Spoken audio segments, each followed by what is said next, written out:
What up? What up? Welcome to another Water for the Thirsty. It's the word simply, the word reflection, episode 2 of season 11. We're here with Courtney, Lauren, and Jerry. Everybody's far away except Courtney. Courtney is the only person I could actually reach out and touch. But that's how we're doing these days, worldwide. We're going worldwide. Yeah. Yeah. It's good to see you guys. We've been off for a little bit. Been what, 2 weeks? Normally be a week between, and now it's 2 weeks. So lots of material that we covered. Everybody had a good break, rejuvenated, rested. Yeah. That's what's up. So I'm gonna make this shameless plug. So Jerry, I hear you released a book this week, last week. Well, it's ready to release. It's ready to release. So It's ready to release? 25th, we'll do the full launch. Okay. Tell me more about on it. Amazon, all that good stuff. Tell me more about what it's about, what inspired you, how you Real produced it. shameless plug. Yeah. So Kendrick didn't know. I don't know if he did. Mr. Kendrick didn't know. So there's this idea that the Bible is a religious book, which I don't really subscribe to. I think it's more of a life mastery book. So I took the 23rd Psalm and pulled out principles from it that that guide and govern everything from relationships to business to you name it. So it's an exposition of that, and it's geared to people who want genuinely want transformation as opposed to just modifying their behavior so that they appear more Christian, whatever that is. So I'm hopeful that I know there's a unique audience it's meant to impact. I'm hoping it reaches them and let God do His thing when it does. When you There's just things in there that when you see it, you realize it's learnings that have come even from our discussions over the past couple of years. So there's some direct quotes. I'm just saying. Go ahead, Lauren, making the book. Yeah. So, and there's another one in the works already. This one is focused on purpose and how all these principles apply to that. But yeah, that's what's up. When did you say the official release date? The week of the 25th of this month. Okay. Oh, nice. Where can we get it? Where can we get it? It'll be everywhere. Amazon. I mean, if you were around, there's these parts of the world. I have physical copies that I will sign and But I mean, there's a postman, I know. I could hook you up. Sign and send it up. So That's what's up. Congrats, Jerry. I know those are labors in love and require a lot of effort and long nights. You should have warned me, Jared. When I told you about it, I was like, "Oh, this isn't going to be too hard." Well, yeah. Yes, sir. Yes, indeed. These are labors of love. So that you're doing another one back to back, I needed a break. You know what I'm saying? So I kind of got an instruction because when I had a really tough time in 2019 in and out of the hospital, that's when I kind of knew God was saying, "Okay, put this stuff down." Got it. 2019, 2024, evidently I've been dragging my feet, right? So now it's like, okay, and the other one, let's do it. Let's do it. I'll be here. I got you. Congrats again, boss. Happy for you, proud of you. And I hope that you continue to be the blessing that you are through this vehicle and reach even more people. I appreciate that. Kenrick, it's good to see you, man. Yes. Man. Good to see you guys. The space looks different. You in another space? Yeah, I'm out in the sala. Gotcha. What is the sala mean? Space. Just the living room. Oh, yeah. Whoa. Did you know that? No, I didn't. That's a shame. I'm sorry, Mama. I swear this is some other part of Spain or something he's at, right? Yes. No, I'm in the we have a sala. So my father-in-law is here visiting. So he's in the office. Okay. Man, Spanish Heritage Month. I don't know. I didn't know that would be the sala. We literally just got in from dinner. So Perfect timing. That means you brought a wood. Right. No. That's what that means. You come in from dinner. It's 2:00 in the morning. He has no word. You No, always no. locked and loaded, man. Always got one in your back pocket there. Oh man. We'll see what we got. We'll see what we figure out. All right. Well, in the I bet. meantime, while you're figuring that out, I'll lean on Courtney a little bit to kick us off today. All right, bet. I feel like it's been a while since I had something to present to the brethren court. All right, so I guess to say questions came from our reading of James, and it's based on, I believe, we'll say chapter 1 and the verses let's say 3 and 4. But I guess I could read it from the whole, like verse 2. But so I'll do that. So James chapter 1, verses 2 through 4. So consider it pure joy, my brothers and sisters, whenever you face trials of many kinds, because you know that the testing of your faith produces perseverance. Let perseverance finish its work so that you may be mature and complete, not lacking anything. And then I read that. I was like, okay. I read it again in the Amplified version, which talked about be assured that the testing of your faith through experience produces endurance, leading to spiritual maturity and inner peace. Let endurance have its perfect result and do a thorough work, that you may be perfect and completely developed in your faith, lacking nothing. So I was like, what is perfect? Guess I did that word study, and that's means wholeness. Right. So I guess I said 2 or 3, it could be 3 questions, but the 2 questions I had was let me highlight. I had to write this in my notes. Do you want, or I should say myself, do I want to be healed? Like, do I want to be made whole? Do I want to be made whole? And what's in this? I bolded out next one. Dang. Don't want to be healed. And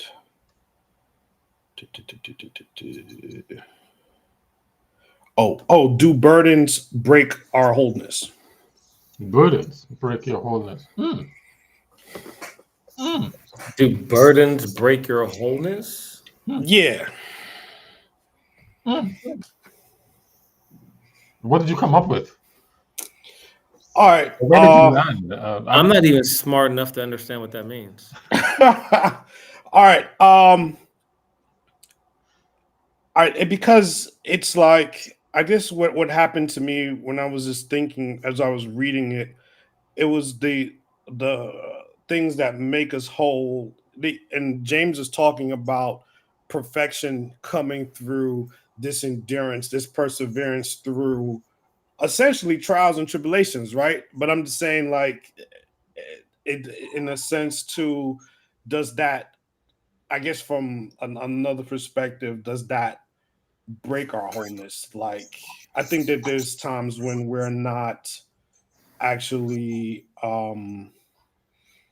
open to that perfecting work per se, if you want to say.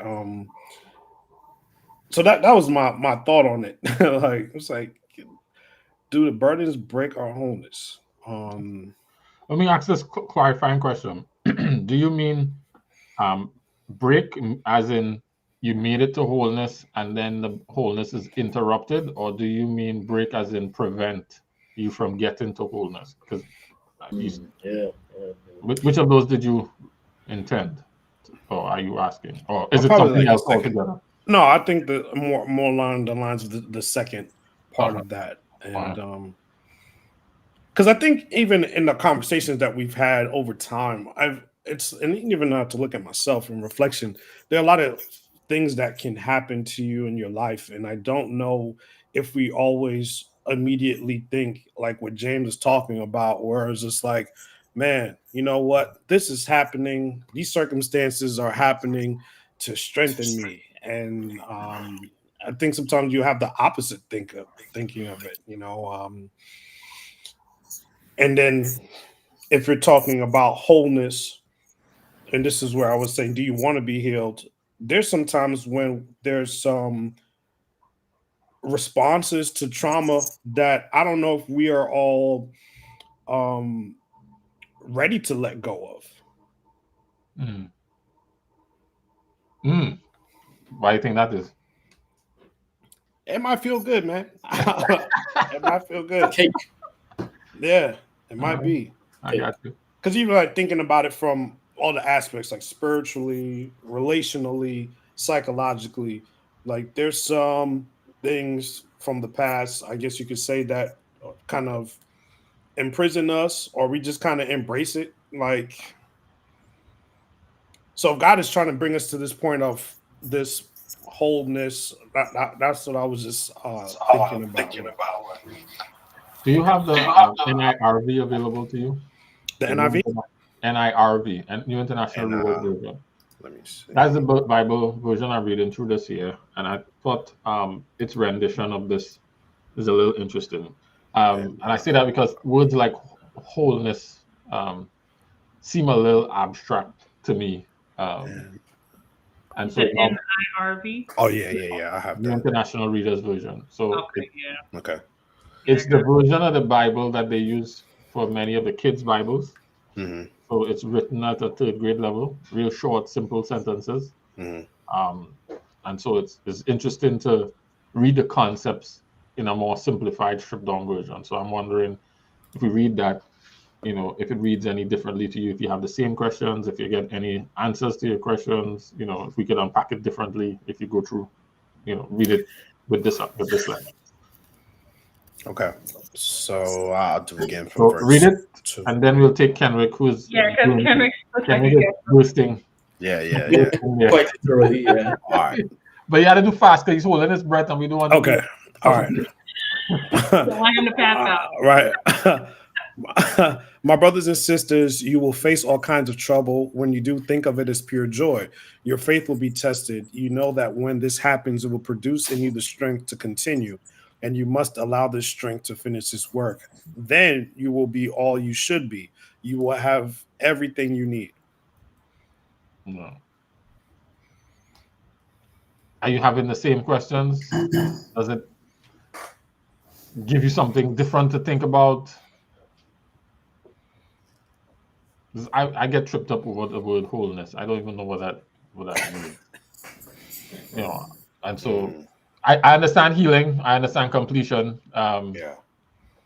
Wholeness seems a little abstract to me, and so I'm wondering if framing it in terms of being all you should be is different from wholeness. Okay. Is it the same? I'm throwing out things for us to consider. Oh yeah. Does the idea of being all you should be any different from being whole, or is it all the same? All right, because I have a question, but I'll wait till Kenrick goes. Yeah, I just listen. James is up there with Paul with me. Like this dude. Me and Jimmy don't. Jimmy. Little Jimmy or Big Jim? Little Jimmy or Big Jim? Slim Jim, Big Jim. This dude. So, well, I'll let y'all finish that, and then I'll. Go ahead, Kenrick. I don't want to hear it. Yeah, I want to hear it. No, I'm just like. So, granted, he didn't use the word endurance. So you're caught up. You're wholesome, right? Or not wholesome. Wholeness. Mm-hmm. I'm in endurance. Are they in the same sentence? No, they're Perseverance is in there, so that's I think endurance. Mm-hmm. So that's verse 3 It and verse just 4, right? it Hmm. when you endure something, it's it's defeatist. Like to Mhm. endure something is like such a just a I never want to be in a place where you're enduring it and then your endurance has to grow. Like Mhm. this place where you don't want to be has to just you learn and then you just find another one where you don't want to be and Yep. you can like this is there's no hope in this. So, Mm. a couple of thoughts. I went to see what word is there, and um, it is what's the name of this word? It's called the King James version does not use the word endurance. Mm. Mm-hmm. Uses the word patience. Patient. Yeah, I'm in NLT. Okay. Yeah. In the King James version uses the word patience, but the word is hupomone, which is enduring patience, patient continuance or waiting, cheerful or hopeful endurance or constancy, steadfastness, constancy, endurance. In the New Testament, the characteristics of a man who is not swerved from his deliberate purpose and his loyalty to faith and piety by even the greatest trials and suffering. Patiently and steadfastly. Patient, steadfast, waiting. A patient, enduring, sustaining perseverance. Yeah, so I like perseverance more than endurance because endurance is just like you're withstanding all the things that's beating you up. While Correct. perseverance is more a continued effort to do To what stay the needs to be course. done despite what's happening. Yes, to And stay It's the so more I course. like it's more intentional. right. So I like that versus the endurance because it just means like you're just letting you just like whatever. I just get beat up. It's okay. It's just whatever. I don't care about tomorrow. Just keep going. Yeah. I was okay. Um, um, the yeah. other thing to add is this particular Bible has a small introduction. Again, it's a third grade level introduction, which Hmm. also sets the context for who James is writing to and the You got the Trump? circumstances under You got which the he's Trump writing. Bible? Yeah, yeah, yeah. Okay. So NIRV, sweet little. Yeah, I like it because it's a new way to look at the same stuff, right? So James wrote this letter. James was Jesus' brother. Jesus' brother did not believe in him before he died. They became Christians after he rose from the dead. Or Jesus' brothers did not believe in him before he died. They became Christians after he rose from the dead. James lived in Jerusalem. He was a church leader there. James taught people how to live as Christians. He said we show faith in how we act. If we only talk like Christians, our faith is no good. We must live like Christians too. Um, he wanted us to watch what we say. James did not want people to be proud, and this is the part. He wanted us to be patient even in hard times. So it Hmm. appears that he's writing to a group of people who decided to join in this faith, and then as soon as they join this faith, or shortly after they join this faith, all these bad things are happening, and he's telling them, stay the course, persevere, you know, and so it's not endure it; it's more of allow it to grow you because don't allow it to take you off the course. To be stead, Hmm. and I guess that's why I like this word steadfastness because it fits better with the context of what he's saying. He's not saying don't allow it to cause you to shrink, to stray away. He's offering words of encouragement in the midst of their struggles and trials and whatnot. So, um, yeah. So I'm not sure he's telling them to endure more than he's telling them to be steadfast. Mm. And And then I not, want to sorry. yeah, go ahead. I wanted clarity on the wholeness piece because like when Courtney first said it, my thought process was, well, burdens can't break your wholeness. I took that as the work that needs to be completed. right? I don't know if that's what you meant, but that's what I was thinking. Sorry. And Wow. Wow. and um and so I was thinking like the work being completed, and my initial response was, well, nothing. I don't think your burdens can break your wholeness or stop the work from being completed. It's about your response to the burdens that will break your wholeness or break your taking you off Your our path. response. Got you. Okay. So I'm looking at it here. King James Version says, but let patience have her perfect work, that ye may be perfect and entire, wanting nothing. So perfect here is teleos, the full age man. So that means grown and fully mature, brought to its end finish, wanting nothing necessary to completeness. Perfect in that it's complete. There's nothing else to add. That which is perfect, consummate in human integrity and virtue, full grown, adult, of full age, or mature. So if we go back and drop that word in there, let patience have her complete work, that ye may be mature or complete. Let me go back again. That you may be fully grown, mature, wanting nothing to be complete. And then the last word in there that you talked about, I think wholeness is entire, is what the King James uses as a translation. Yeah. Hold on, I went too far. That word is translated in the King James as entire, but the original word there is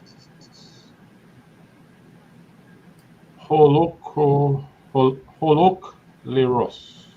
Okay. Yeah, it's entire or whole, complete in every part. That is perfectly sound in body, complete in all its parts. No part wanting or unsound, complete, entire, or whole. A body without blemish or defect, whether of a priest or of a victim, free of sin, faultless, complete in all respects, consummate.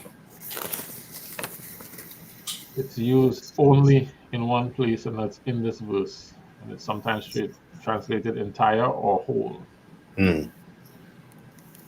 So think of it more like downloading a file.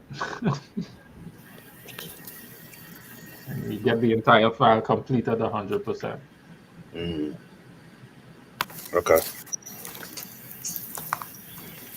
And the whole process is, sometimes the downloading process can be stressful if you're on dial-up. Well, we don't have dial-up anymore, but you know what I mean. Yeah. And you're watching this thing try to get to 100%. But I think of it more in terms of development. It's when are you fully grown and an adult? When are you mature? When does that happen? What are the signs of that? I think so. It's not that you're perfect in the sense that you won't make mistakes again. No, it's not that kind of perfect. It's but it's the maturity is evident by the mindset that you've adopted, which is displayed in the choices you make, right? So that to Lauren's point, you could be faced with the same situations, temptations, adversities over and over again, but your response, the way you choose to respond to it, is going to be different based on your level of maturity. So you could be like a little kid and throw a temper tantrum, throw your toys out the pram because why is this happening to me? Whatever. Or you could choose to look at it differently, reframe the narrative, and say, okay, I'm going to let this grow and develop. More often than not, I feel like us facing situations means there's something in us that needs to change or develop. Yeah. And once it's changed and developed, then it's almost like, well, yeah, you don't need to face that situation again. So it's almost like an exam, and once you pass the exam, okay, on to the next. But if you keep flunking out, sooner or later, life is going to bring you back to the same decision, right? I saw a meme that said what? ever so often God would let your ex come back into your life to see if you're still stupid. So I kind of think of it like that. It's like, let's see if you're still dumb or you're not. Okay, good. On to the next sex. Mm. The imagery that comes into mind for me, Jerry, is a mango on a tree. How do I know when it's ripe, Mm, when it's ready to pick? And you pick a mango too early and yeah. it's half ripe or it's almost there, and you bite into it and it's still a little crunchy on the inside, but not, Oh, good. you know. Uh, Well, it's good for that's what. chow, but nothing else. Yeah, it would be good for chow, but if Not you don't much eat else. chow, and Yeah. the people I know who don't eat chow, so they don't know how to enjoy a mango that half ripe. Yeah, like So, so I'm thinking about that, or I'm thinking about bread in the oven. When is it perfect and ready to come out? When is the bread complete? When is it ready? Yep. Um, and that's kind of the imagery that's coming for me from this language. It's I'm thinking about even when you decide you want to go to the gym and you're trying to get to peak performance, but at one point you achieve that, right? Yep. Because I'm sure you can always go a little bit more, but when are you ready? When is your training complete? Um, So here's the question, though, Jared. Is it that your training is yeah, but ever complete? So I think I almost feel like you're mastering things, but it's like because when you master this level, you're at the top of your game here, but then when you level up, you're starting at the bottom of a new level, right? So it's always a it builds case on of itself. mastering to a different degree. Yeah. yes, Mhm. yes, Yeah, that's what I was imagining, like something that builds on itself. So you may have passed and excelled at this level. Okay, now the next level is going to require what you learned here to handle this one, and then it just keeps going like that. It's like the gym analogy. It would be foolish to go try bench pressing 500 pounds if you've never tried bench pressing 100, right? right. And you do 100, then that gives you strength for two and so on. Yeah. One thing I thought of as well was how how do I put it? It's like that thing where you were saying if it can, Jared, how would you put it? It could like inhibit or impede us from progressing. Mhm. I do feel like sometimes we go through things and our response to it is we might develop what we think is a character trait, but it's actually just I don't want to use the term loosely, but it's just like a trauma response. So Mm. we might be very defensive, and it's not that we're an arrogant person and that's why we're defensive. We're defensive because we've been vulnerable and hurt, and therefore we portray this thing that it isn't really who we are, and it's almost like God has to allow situations and circumstances to peel all that stuff back, Mm. and then so he's revealing to us who we really are, and then give us the strength to walking that because we picked up all these things that. Right. No, I agree with that. I think that's like along the lines where I was thinking about was again like that's like that the invisible wounds that we will carry, and then almost like it begins to like define us away. Because it's easy. I say, oh, I need to like if the man at the in the well, like John in chapter 5, right? Like, yeah, physically, I have the disability, heal me. Yeah, I want to be made whole.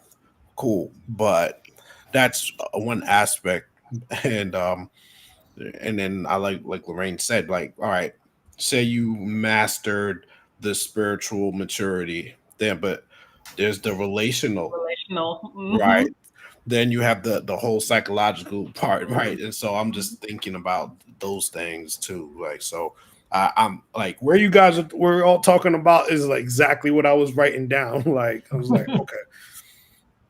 So then, like to Jerome's point, like, yeah, if you are scarred that kind of way, wouldn't that kind of be a way again with that question where I was just like, at what point do you sort of recognize, or how much do you go through before You go keep running through this wall to realize, like, yo, there's this, God is allowing this to happen to me, maybe in different forms, but for you to like recognize that, there's this brokenness that He wants you to let go of.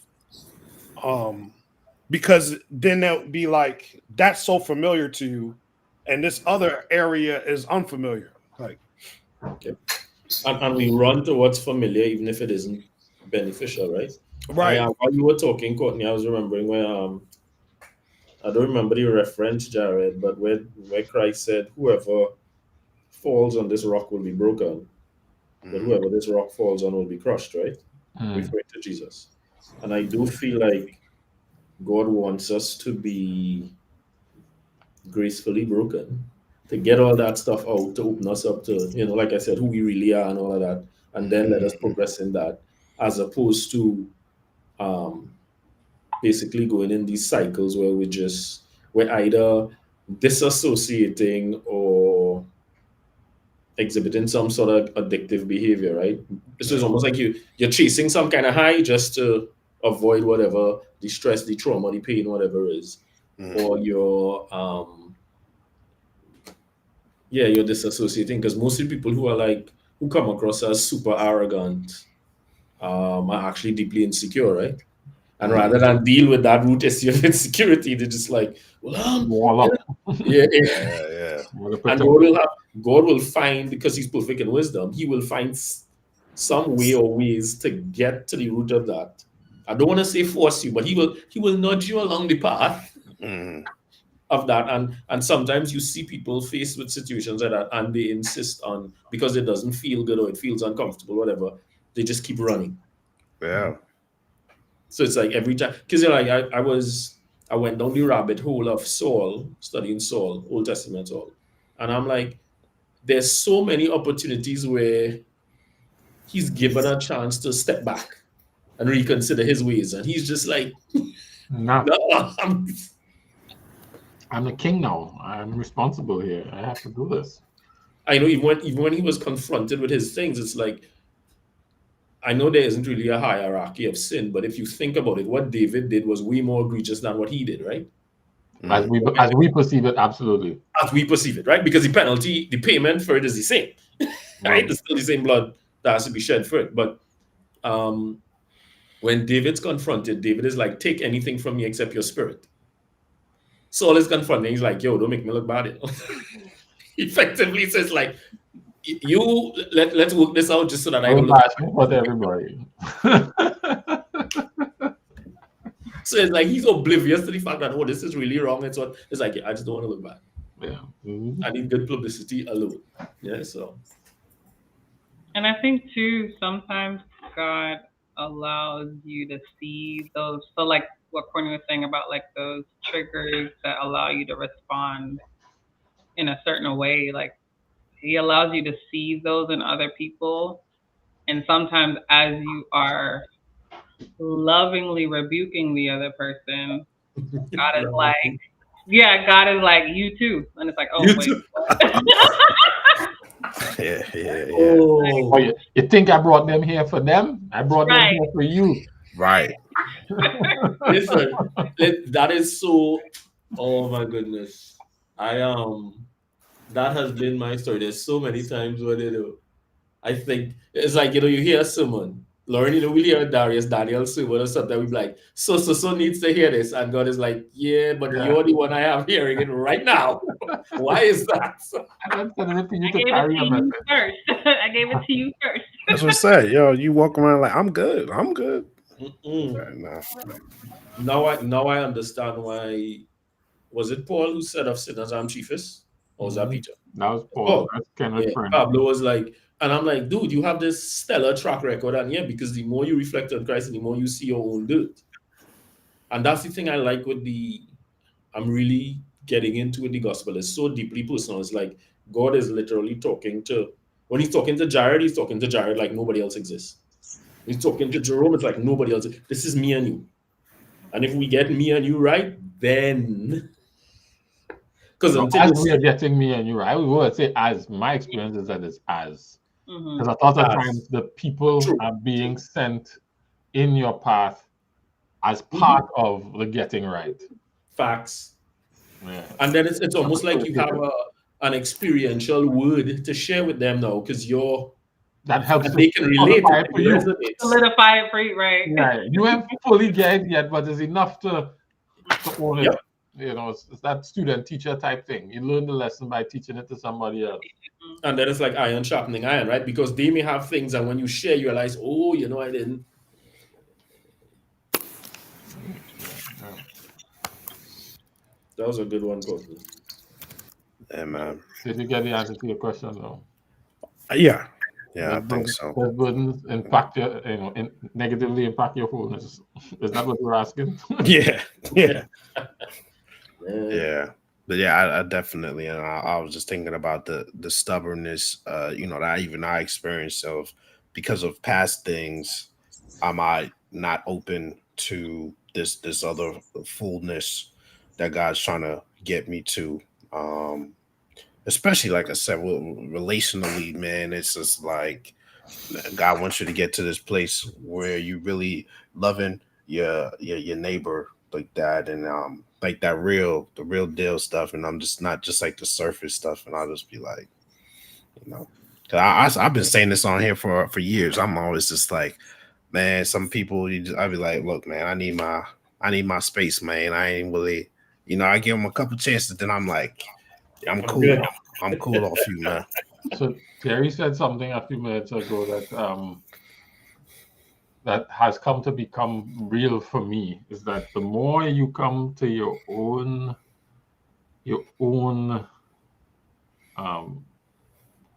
frailty and flaw, and you come to that, hey, I am the chief of sinners. I find you have more grace for other people.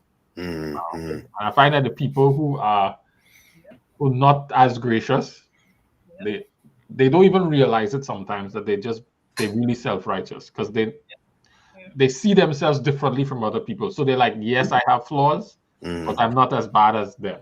But once you start to see yourself as, I don't think that anybody worse than me, right? Then every time you run into somebody who you deal with them at a whole different level, because you know you. And so sometimes the process is to get you to that acknowledgement. Yeah.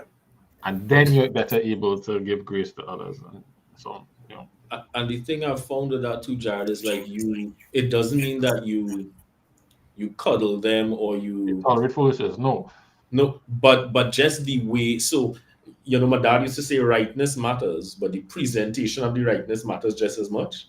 So it's like nobody could say Jesus was condoning of sin. Correct. But he never let the sinner feel so awful that they felt hopeless. Correct. And I think sometimes I know I've approached people with things in a way where they would leave feeling like, well, that's it for them. Best they just stay across here, because the way I came at them. And then God is like, imagine if I came at you like that. And I think sometimes that's it. If we feel that that's how God is looking at us, we tend to pass that on. So it's like, I don't feel good about myself, therefore I can't help you feel good about you. I'm just going to be like condemnatory and like, just hammering you because that's the... I found the opposite to be true, Jerry. I found people to be willing, testifying and embracing all that grace that they receive from God, and they just don't pass it on. They don't pay it forward. Really? Like they appreciate it, they recognize it, they're like, oh my God, and they're just like, look at what God did to me. Hey, it's like the what the hell are you doing down there? That's like with the guy where somebody, the king forgives him $1 billion, correct. The guy was in like 10,000. He's like, no. Absolutely. Yes, I've experienced that one. Yeah, boy. Wow. And like, yes, God loves me unconditionally. He gives me a second chance. But I can't forgive you at all. Never. You ask me to reconcile. Never. Right. That's that parable of that king, isn't it? Like that when I forgave, it's like, but you owe me money. You're going to jail. And here's the thing about that story that we don't appreciate from our context, right? That man that owed that king so much money, the generations of his life That would- in that debt, you know. Yeah. He could have never earned in his lifetime the amount of money that he owed the king, you know. Yep. But his children's will probably have to pay that thing out. Correct. And how much the other man owe him? Could have worked that out in half a year, you know, 2 years at the max, you know. Yeah. And he was like, hell no. Wow. Yeah. And that is generally us, right? That's how we Yeah, treat. that's us. Yeah. Until we get to Paul. Until we get to that completion, until we get to that maturity where you're able to. And I think part of it is we see our thing as somehow different, right? It's not, we see the thing and not the individual. And if we see the individual, we realize that I am you and you are me. And if I start to think about how God handled me, my thought now and his instruction is go handle them the way I handle you. But somehow we don't hear that, we don't remember that, we don't consider that, and so we don't see them as we see them as different from us because yes, I do this, but I'm not doing that.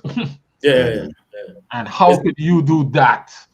Yeah. As if I haven't done the same thing or worse. I'm just saying. What I'm doing is not as bad as that. Yeah. Lord. Is it a wisdom thing to Jared in the sense of so we think if we give them grace, so it's like, okay, forgiveness doesn't mean they still have access to the same type of access so that they allow to re-injure you, right? That does it.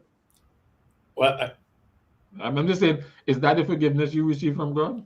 Well, in context. So I'm just saying it's like if every time I lend you money, you don't pay me back, I now have to make a conscious decision. Every time you come and ask me to borrow money, mentally I'm at a place where this is money I know I can lose because I ain't gonna get it back, right? But you gotta give you gotta give them your shirt too. But what I'm saying is sure. because we're not really letting the love of God work through us the way it should. It's almost like, to your point, Jared, it's like we're experiencing something and we don't want to pass it on. And so we kind of standoffish and we kind of, because it's almost like we're scared if we pass it on, will they take advantage of us? Well, and will we suffer like Christ suffered? And the point is, yeah, they probably will, and you probably will suffer like Christ suffered, which is why he said, in this world you will. But we don't want that, right? I just think, does he deny me access? Does he change my access? Yeah. Look if he's not changing my access. And even I struggle with I struggle personally. Struggle with the concept of being taken advantage of. Yeah. Because I can only determine whether I'm being taken advantage of. Right? You can't determine whether or not you're taking advantage of me. True. You may think you're taking advantage of me. Yeah, people can have their opinions, but if I'm okay, right? I agree. And then it's no longer taken advantage of. It's me willingly contributing to whatever it is. I laying down my life. They're not taking it from me. Correct. Boom. Yep. So going back to the same money example, if you know, I know Jerry ain't ever gonna pay this back, and I'm cool partner with this $500 every 6 weeks, it's like, yeah. And I could be like, Jerry, you're stupid. Like that, but right. That's what I'm saying. If you're good with Jerry, it, then you're it's like stupid for letting them do that, and you'll be like, okay. Right. Yeah. Yep. I'm with you on that, Kenrick. Get your money. But I gotta. there are situations for me that I feel like it's in everyone's best interest that distance. Absolutely. I'm just saying. Like for Lorraine. Yeah, I mean, it depends. It depends, Hosea. Wow. I'm just saying for Lorraine. I'm sure for Hosea too. I like that, Karen. I'm sure for Hosea too. He thought this was a good idea. Yeah. That again? And God tell him, go and spend money to buy back what is yours. Yeah, until I And lose my treat her soul just like if it salvation. didn't happen. And So nah, player. lay down and get the sloppy seconds If it was just seconds. and thirds and fourths. Saying, Look, but unless God tells me to go do that, I'm not doing it. See, that's what I'm trying to say. Yeah. It'll It like takes an we act be of like, God. yo, you gotta No, talk to me. 100% that, right? Like it has to be spirit led. Yeah. but while that is true, there is an overarching principle of um, love one another as I have loved you. Yes. Forgive as I have forgiven. Mhm. There's the principle is if you don't Mhm. forgive, then you won't Right. be forgiven. I agree. Correct. I'm And with you. so there's that principle kind of exists as standard. I guess the question of the wisdom is how does that apply in this situation? In different situations. Or in all situations, right? Is it only forgiveness, or is it the principle of this is what I do for you and this is what I expect you to do for everyone else unless I tell you differently? I'm thinking the latter. That's why I was saying about the overarching principle, because the overarching principle is the guiding principle. You know what I'm saying? Until he tells you dust your shoulders off. I'm joking. See? That's what I'm saying. I'll be like, yeah, I forgave them, but I'm not willing to go back out there again. Like, So I would say if you look at him in some instances in the history of the people, he's like, yeah, I forgave them 10 times, but all they're gonna dead in this desert. Not one or they I that's leave what it I'm saying. all here, and we will linger here till all they drop down. Yep. You know what I'm saying? That's the We only can part. do That's the only that. part. I didn't create them, so I can't do that. Oh, that's true. I'm just saying that, There's a lot. there's a line. Yes. There's a line is my only point. Right. What up, Bishop? What's up? What's up? What's up? What's up? Yo, I hear you've been talking to Charlemagne. The God. And you've been biting What are- off your principles and then what are you doing? Yeah. I hear he going to your church now. Hey, membership is up. Yeah. Membership is up. That Negro spiritual is necessary. Yeah, Need them to update it. That's what's up. I couldn't even answer your question. Yeah, I feel better about this. Yeah, man, I was just like, yeah, just wanted to throw that out there as I read it. And yeah. I want to push on into 5, 6, 7, and 8 of the same book. Mm-hmm. Brother James. All right. And you also read in from the NIRV. Mm-hmm. Okay. 4, 5, and 6, or 5, 6, 7. Yeah, James 1, 5, 6, 7, 8. Oh, 5, 6, 7, 8. All right. All right. If any of you needs wisdom, you should ask God for it. He will give it to you. God gives freely to everyone and doesn't find fault. But when you ask, you must believe. You must not doubt. That's because a person who doubts is like a wave of the sea. The wind blows and tosses them around. They shouldn't expect to receive anything from the Lord. This kind of person can't make up their mind. They can never decide what to do. So I'm gonna lie to you. I've heard this verse, the 6, 7, 8, used about asking God for what you want and believing and having faith and whatnot. And it's always started with 6. This time I was reading, I was like, wait, this idea of asking the Lord and not doubting has a verse 5 attached to it, and it was a specific reference to asking for wisdom. It wasn't just asking God for anything. It wasn't just soliciting, anything for God and then believing for it and not having doubt. And this was about wisdom. And then today we talked about it, and so it was wisdom on how to deal with these damn trials. Trials, right? Tribulation. Does that change this whole idea of asking God for stuff for you? If this verse is narrowly constructed. Is it the only time he tells us that about asking? No, but this particular verse is talking about wisdom in the Right, context of trials. I always took it as the wisdom for this verse. Well, not always, clarify. The past 2 years, I've taken it as a wisdom, not just any and anything. Because we already know God doesn't give you any and anything that you ask for. We know that in advance.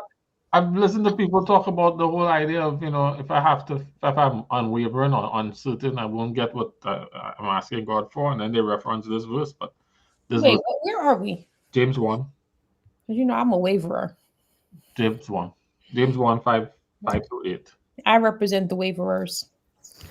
Yeah. This wavering is a reference to wavering in your request for wisdom. Correct. Not wavering in your request of God. And Yeah, that too. Sometimes I don't want to know. I ain't gonna hold you. Let's be very clear. And so I know that we've leveraged this verse in the past, not in this forum, but just as believers, to talk about wavering and getting what we want from God and whatnot. But this verse is not talking about that at all. And it struck me as I was reading it out of this version of the Bible, that it's talking about when you ask for wisdom, you shouldn't be double-minded about that. Mine says that you shouldn't suppose that you receive anything from God.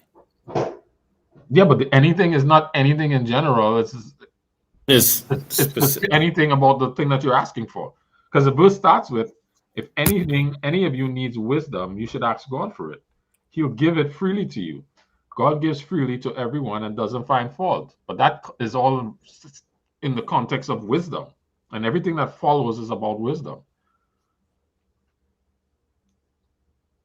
When we separate it out of its context, you could talk about, if you're asking God for this and you're asking God for that, you should waver and whatnot. But it's not saying that at all. The commitment is to deliver wisdom. Now, does that mean that God won't give things that you give? I think God has his own thing, but this verse is not about that. That's not my point. That's my only point. And that's what struck me about it, because I was like, wow, I've been in spaces where this verse has talked about general asking, and it's not referencing general asking. It's not giving guidance on general asking. This whole chapter was kind of whatever.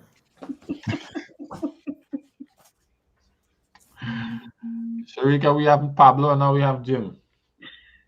I'll be right back. Mm-hmm. But yes, I do agree with you on that. And that was one of the things I took away from reading through James, was really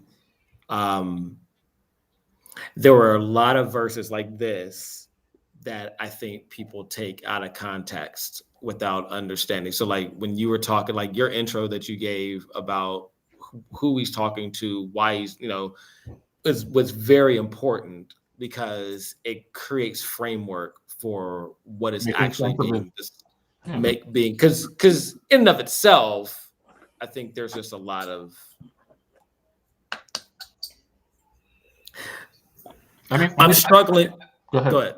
I was going to say the verse 8 in this Bible, this person can't make up their mind.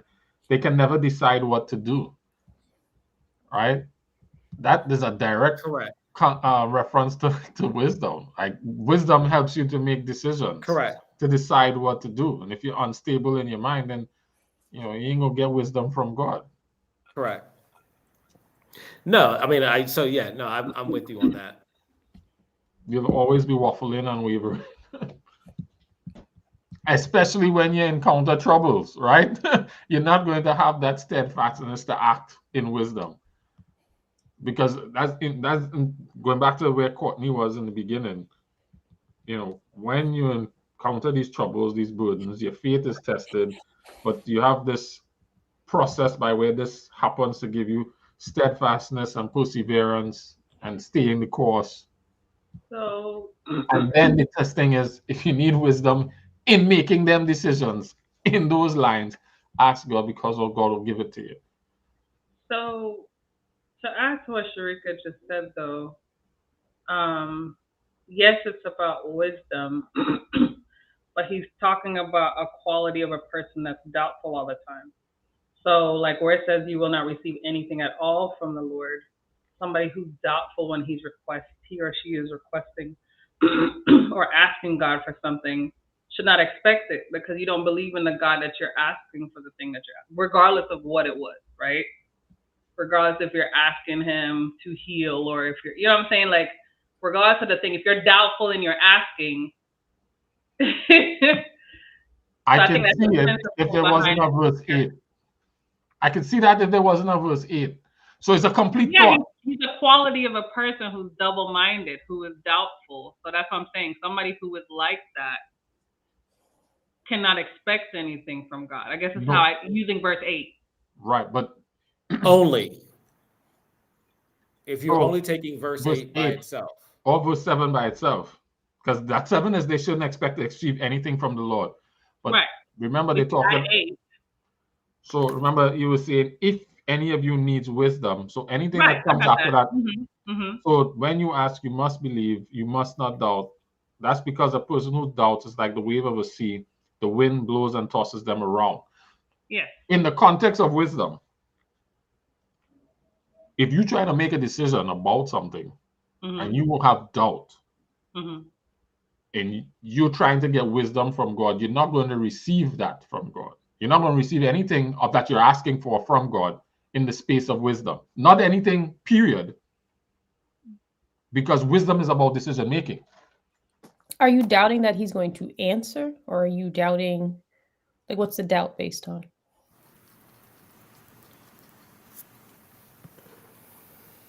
You must believe what God is saying and don't doubt, or you must believe that God will give it to you and not doubt, give you the wisdom to make the decision and not doubt.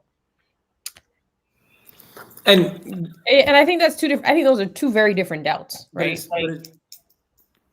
Which one are you talking about? Which verse are you referring to? Because verse 6 is, but when you ask him, and I'm reading, I think I'm NLT still. But when you ask him, be sure your faith is in God alone.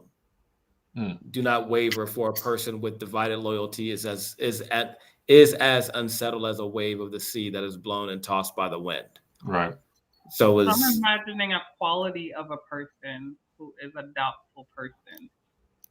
And so for a doubtful person, just like when people went to Jesus and asked him like what he was, whatever position he was in, and he was like, well, I command people. I know that if you just say X, Y, Z, like he wasn't somebody wavering or shifting or whatever. He was like, yo, I believe that you could do this. So just say the word and I know this person's taken care of. So I guess I'm interpreting it, which could be incorrect, but I'm interpreting it as, yes, it's talking about wisdom. I'm not denying that, but I think it also points to a quality of a person who cannot get their requests answered because of their nature of being a doubtful person. Like this is how they are on a day-to-day basis. And so I guess it comes back to that whole faith perspective, like trusting. I guess those are the things that are coming up for me. So I'm not negating the wisdom aspect, and that's the focus. I'm saying it also highlights a quality of a person. So I think Kenrick's version. So I'm going to say I agree with. There are people for whom that's the quality. I am not sure that this verse is making that statement about that because of the rendering one that Kenrick's Bible gives and what I'm about to read here in the original language. So Kevin, can you read your version again? Is it 7 and 8? Sorry, what are we reading? 6. 6, 7, 8? It's so it says, so it goes, it's 5 through 8. Okay. If you need wisdom, ask our generous God and he will give it to you. He will not rebuke you for asking. But when you ask him, be sure that your faith is in God alone. Do not Do not waver, for a person with divided loyalty is as unsettled as a wave of the sea that is blown and tossed by the wind. Pause. Such people should not expect to receive anything from the Lord. The loyalty is divided between God and the world, and they are unstable in everything they do. Mm-hmm.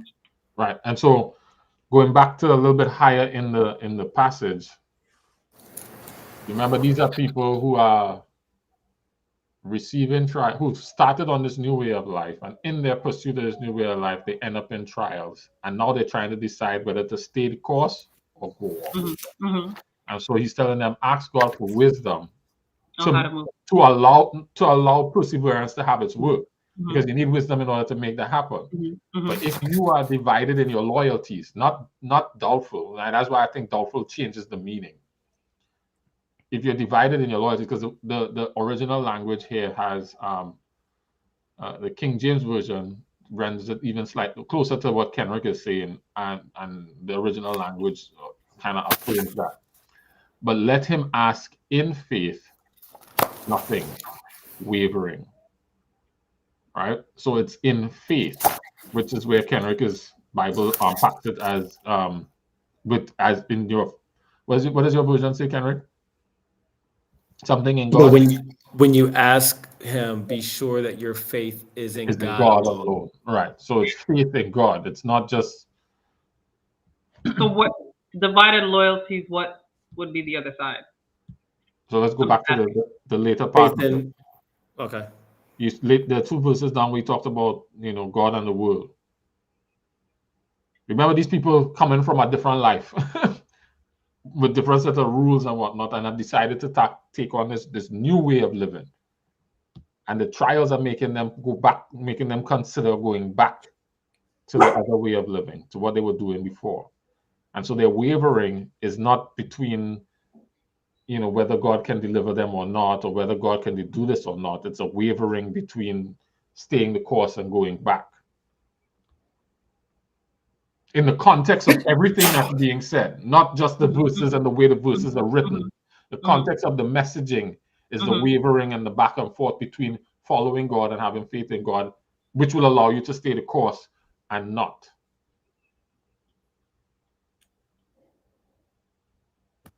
Which then, while you could, in the way it's written in doubt and whatnot, you could extract that.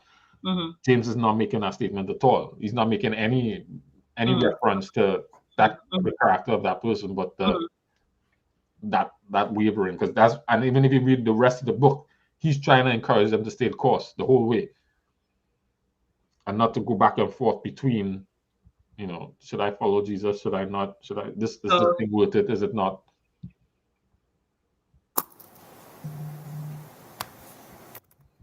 I'm gonna go to the word pistis. That is faith. Here is assurance, belief, faith, fidelity.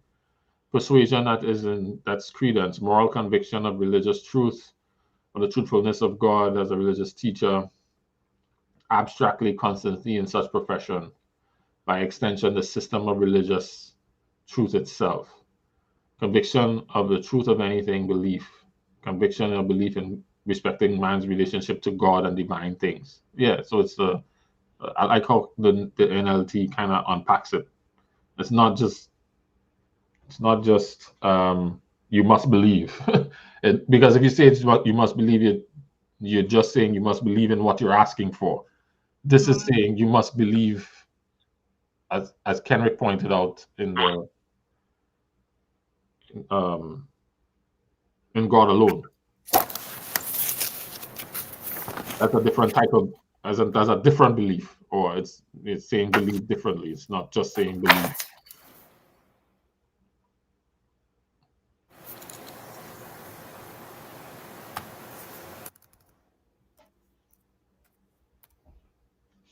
As fidelity or faithfulness.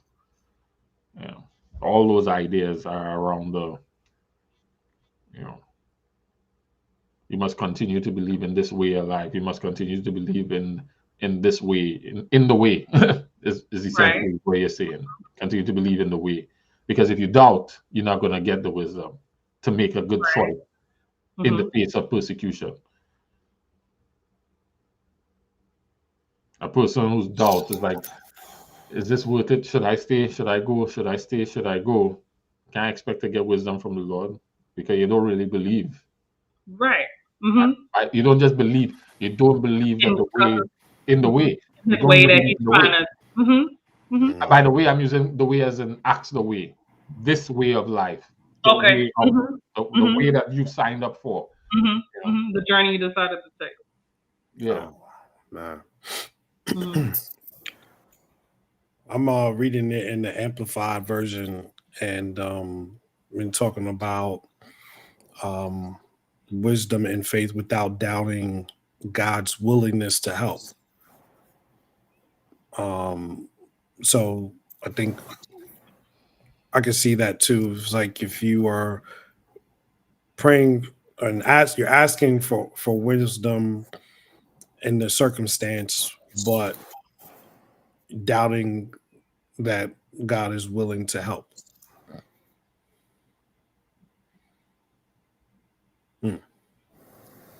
Oh, I like this. You can't be Doubting the guy that. on the fence. Go ahead. I was just reading a Again, quote from on the fence. a point from Gerald. You can't be the guy sitting on the fence. Mm. And I guess for me, when I'm thinking of doubting, I'm not just saying the thing you're wanting God to do. It's in His power and His willing, like the all-encompassing doubt that causes you to come off the path that requires perseverance. Like, I guess that's what I'm not just focused on the thing I'm asking. I'm saying that when I read it, it says such people should not expect. So however, whatever they're expecting, such people. So I guess that's where I'm taking like, okay, kind of what whoever you just popped up on the thing, like don't be this person because your faith is required for this weight. Faith is required for this path. Not just faith, but perseverance is required for this path. And so a doubtful person will not, their work will not be complete because they're doubtful. Where do you see such people? Oh, such people in 7. Okay. Yeah. So that's where it's like they're giving you an example, like people like this should not expect. And so but it's someone with divided loyalty, right? Is that what you're saying? But that's divided loyalty is doubt. It's doubting in Him, who He is. It's doubting what He's capable of doing. It's doubting on so many different levels, because if I'm doubting you, like He said, no man can serve two masters, either you love one or the other. So if I'm doubting you, then I'm trusting in somebody else automatically. It's either Him or somebody else. It's me or other people. So that's an automatic divided loyalty. Yeah, but it's divided loyalty doubt. Like if I have that was going to be my question. If I have two masters, is that actually doubt? Because two masters is I'm doing what you say and I'm doing what you say and I'm doing what you say and I'm doing what you say. But no, when I do what you say more than that, when there's a conflict and I choose you, am I doubting you or I'm just choosing? Yes, I doubted that you could do it, so I went to this guy. No, well, that could be one reason why I doubt. Mm-hmm. But the whole two masters thing is about affection and love. It's about value and not necessarily doubt, right? I value this more than that. That's not necessarily a doubt thing. But the conflict comes in when one master asks you to do something that violates something that the other master does. Thing. Correct. Is asking you to do. Correct. I don't even know if that's doubt at that point, though. And yeah, that's what I'm with. Yeah, it's not. I don't think that's doubt. That's why it says divided loyalty. Mm-hmm. I don't like. I really think like two masters is just self-serving. I'm just hedging my bets. Correct. I think you're both very capable, and so I kind of treat it like all of our friends have different reasons and different strengths. If I'm looking for this, I'm going here. If I'm looking for that, I'm going there. Yeah, but isn't that still a form of doubt in that you're doubting what the other master says will be the outcome of doing to this other person? No, or the consequences or the any number of things. It's I like don't even. I think I can still be on defense and be okay because he made it plain that if you're hot and you're cold, I'm gonna spit you out. So if you doubt that, then I'll be here some days, I'll be over here some days based on which is convenient. But he made it plain. As long as you keep doing the left, right, left, right, left, right, I'm gonna spit you out. And if you But doubt it may that, not then be you'll be doubt, like, Jerry. But that's not Sorry? doubt at all. It may not be It's, doubt. it's so many ways. For instance, like I For hear me, what you're for saying. Lorraine, it would be doubt. Then, like, if you really believe, I mean, it's like this. We all know what the speed limit is, and we'll take a chance, especially if we have vehicles that can do it, and we go way above it because it's a chance. They may not be on patrol, they may not be in the shadows, they may not be looking, timing us. But if you take off driving at every 50 kilometers, you see a police car, you ain't speeding because you know definitively you're going to get caught. Maybe, unless I'm late somewhere and I really want to get there. Or exactly. If I'm not even thinking about that. Right. And that's what I'm saying. It may not be But if you just don't get a damn, you're doing that based on I don't think these consequences are going to catch up. I'm just self-serving. I don't know many people who definitively know they're going to get the but they're going to get whatever, and they'll still. Yes. I think there's an argument. I'm sorry. Go ahead. I think there's an argument to be made that for instance, if I have both Jared and Sharika as my bosses, right, and I may go to Sharika or Jared, and I have loyalty to both, but depending on what the situation is, I may go to one versus the other based upon whether I believe that one can actually instruct me better in a certain situation or the other can instruct me better. I think inherently, at the very core of that, there is a doubt that this person can do what I need them to do for me, and this person can solve and do that for me. The other person can't. I don't know. But that's for narrow circumstances, right? And it's contextual. Whereas there could be a thing where Sharika is going to pay me more, right? Sharika is just going to pay me more. I get more an hour to go there than I do here. Or when I go by Sharika, she's not going to ask me if I need to. She may give me. I may have more flexibility there. With Sharika, is a remote job, so I'm gonna go to her. Whereas if I come to the office over here, then I'm stuck, right? And so there's a benefit to me as well. So doubt may come in a select set of circumstances, but just having two masters and choosing one is not necessarily a statement. It's a probability game. What's the probability of me getting good, better, best? Like Jared said, like I don't doubt they're gonna pay me. They're both gonna pay me. Who's gonna pay me more? Like who's gonna make in a human context, but in the context of the divine, where he's laid it out in black and white. So this is like Israel. If you hearken unto the voice of the Lord, X, Y, and Z. And if you don't, plagues are going to come upon you. I'm going to open the ground and swallow you, whole 9 yards. And they were doing dirt under the pillar of cloud, under the pillar of fire, because there was this, maybe we'll get away with it. And it's like, he would demonstrate to them repeatedly, no, you're not. And, Moses would have to be begging him, all right, don't wipe them out completely, whole 9 yards. But it's like,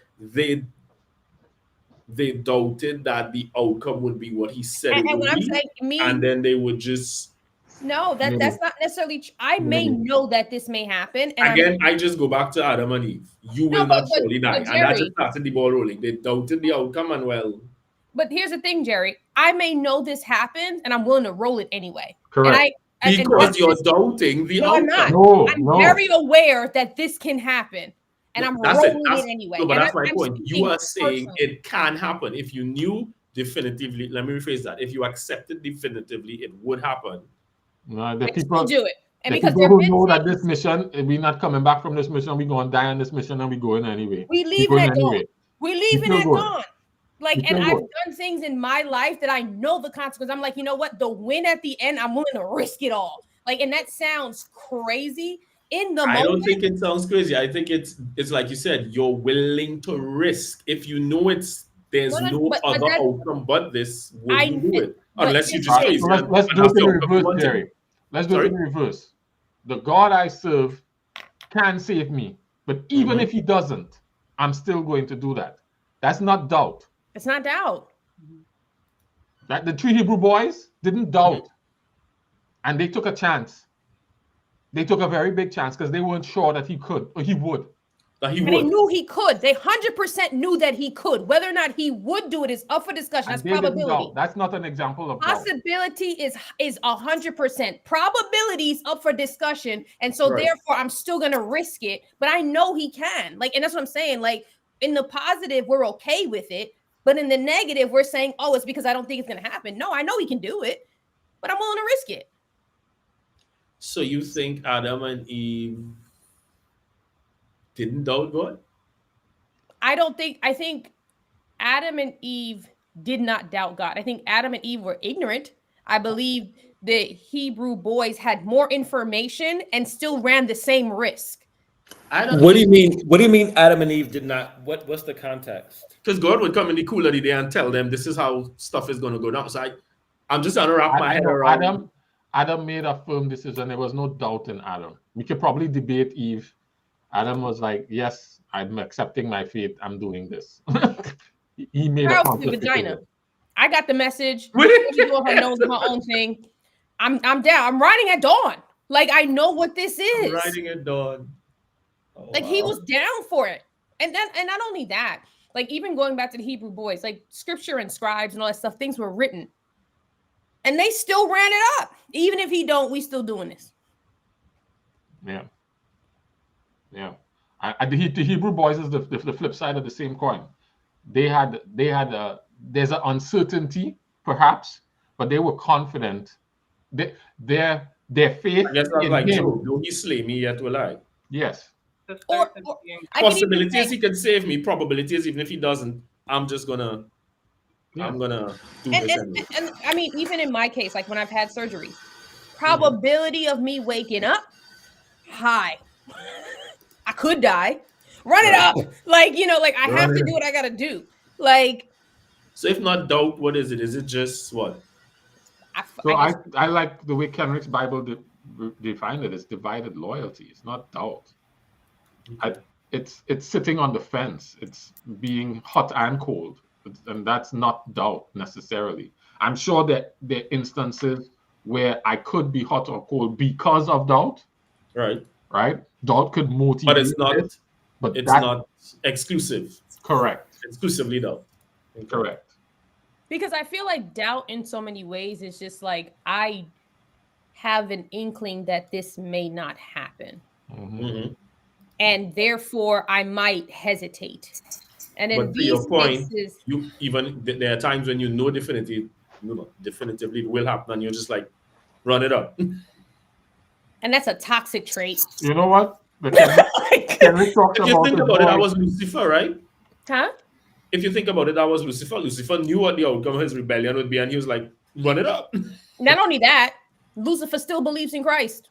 Still understand the game. I'm still gonna play. Like, I see you. Okay. So that's one illustration comes to mind. Kenrick friend who know the girl was burning and still say, "Yeah, that's an injection." That's just an injection. Yeah, an easy fix. Run this up. It'll be worth it. Possibility is 100%. Probability is 95, but the 30 days. It's a 30-day issue. I'm running it. Day 15, man, it was still worth it.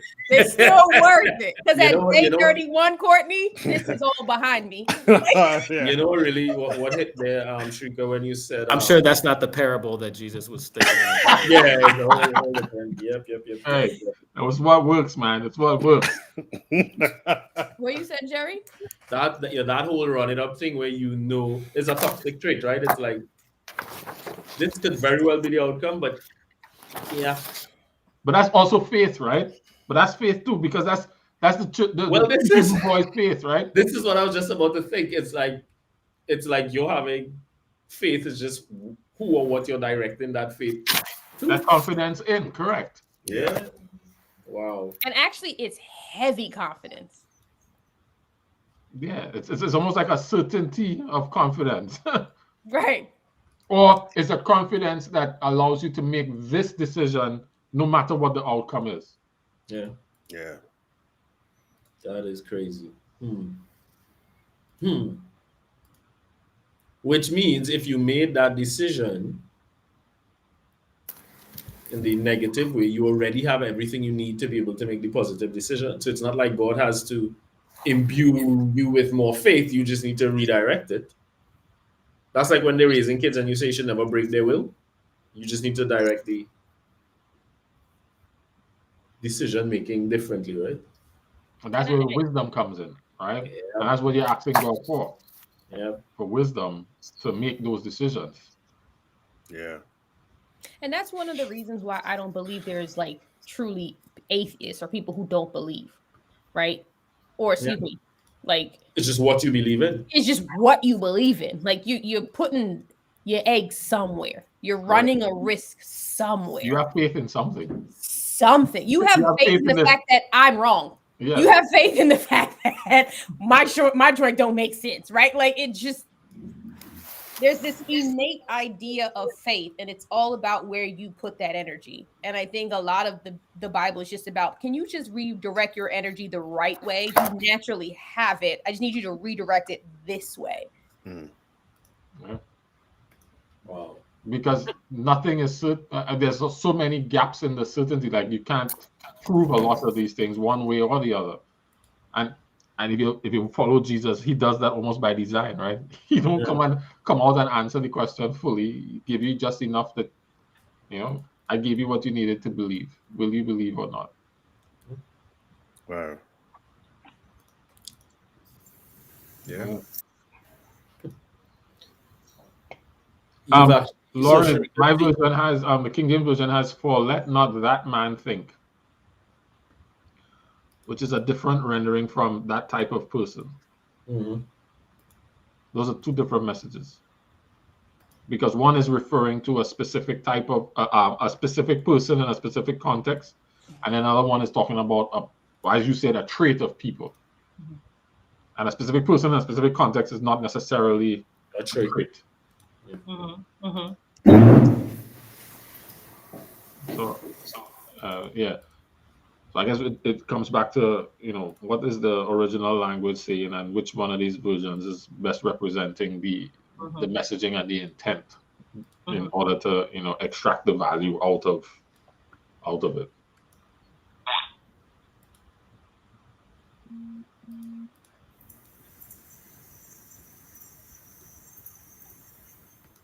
Yeah, and it says anthropos is human being. So let not that person, so to speak. So it's not man. And that is he, she, it. Yeah. So yeah.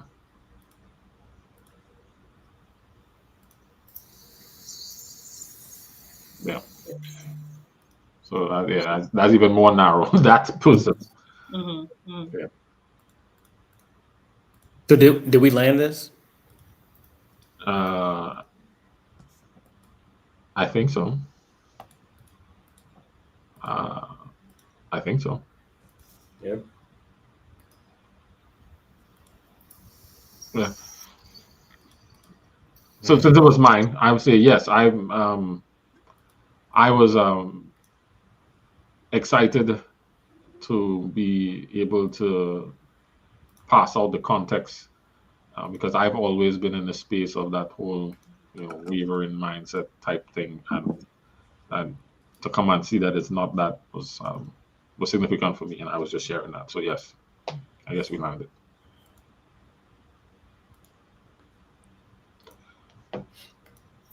That means you're up, Kenrick. Accurate. Accurate. I don't know if I have anything like a question. It was more of a once again, it comes from James. It's James 2. Okay. Demi for the win. So it was interesting. I don't even think I put the verses down here. So it was, I think it was closer to the end where it's talking about um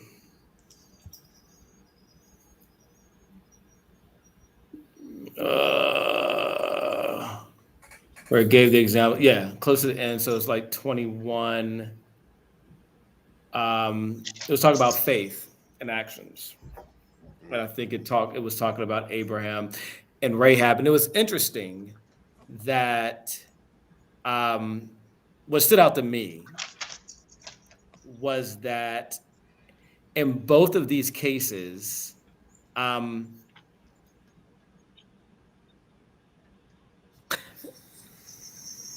faith without works is dead, right? And I think we make this, in my experience, people make a big deal about it, right? Make a big deal But about what? no, faith without work, like just the statement itself, like it's this big, Okay, massive, like idea. But when you look at Abraham and you look at Rahab, it wasn't a big, like it was part of their everyday life, right? They just did it, right? And it wasn't, I don't think it was anything, for Rahab, it was you told her this, she believed it, and she did this, right? I'm not sure. I'm assuming Abraham's was somewhat the same, right? I'm sure, what we don't know and can't read between the lines is the deliberations and the conversations between, Sarah and I'm not sure, all that was kind of cut out. Yeah. But it seemed very practical. And it didn't seem like there was this big grandiose idea or philosophy or doctrine or whatever it is. Like it just seemed like, and it kind of ties into what we talked about above. Like, if your faith is in this and this tells you what to do, then, you prove your faith, not because you're trying to prove your faith. You just do it because you believe that this is what it's supposed, what you're supposed to do based upon what this thing or person or idea, whatever it told you. Mm-hmm. And so for me, it was kind of, I've never really thought of it that way. I never simplified it that way. And made it very practical and simple and easy for me to kind of, this is what they're talking about. Are you doing that? Is kind of where I landed. I think one of the things we do in our Western society is we have regular life and then we have our spiritual life. Whereas the Bible stories we read, their faith was interwoven into their life where it was all one thing. And so the decisions they made in their everyday life were guided by their faith because it wasn't my church life and then my regular life. They didn't have that divide that we have. And so when we start to talk faith thing, we see in this part of our life, and sometimes it bleeds over when we need it, but sometimes this part of our life is independent of that whole faith thing. Faith don't really play a part in, my sandwich. What sandwich I'm going to eat, but I'm going to have chicken or turkey. Yeah, there's no faith in that. Well, there is, which is what you are saying. That's what you are saying. There is. Well, not in that part. But there is. But yes, I hear you. And it may not be on the specifics of this decision, but it may be on the, on a slightly different level of the, I'm going to be responsible with my diet. Because, sure. and I guess at some level, there's a motivation in the choice around the things that you choose to eat that's being driven by some kind of value system. Yeah.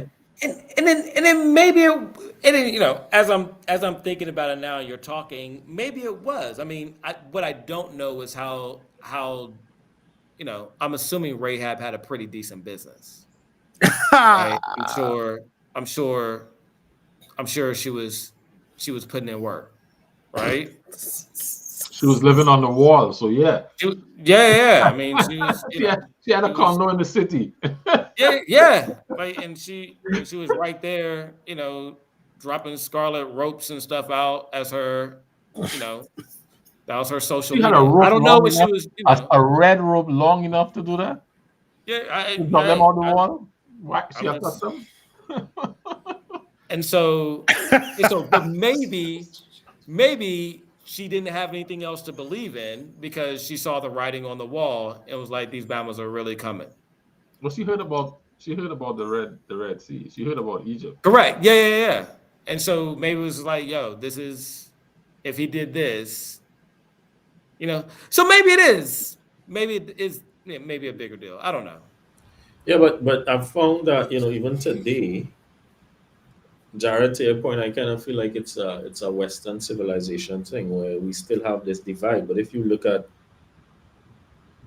our church or any religion for that matter in Africa and in the East, it's like a worldview that they have. Everything is just like in one melting pot, and they and that's why you see like if you look at Muslims in like when I spend time in Pakistan and stuff, they different. They not there's no divide. It's like, well, if I believe this has to impact every area of my life. It's not 100%. just yeah. And I think maybe it's just that culturalization or something, but because No, it's they.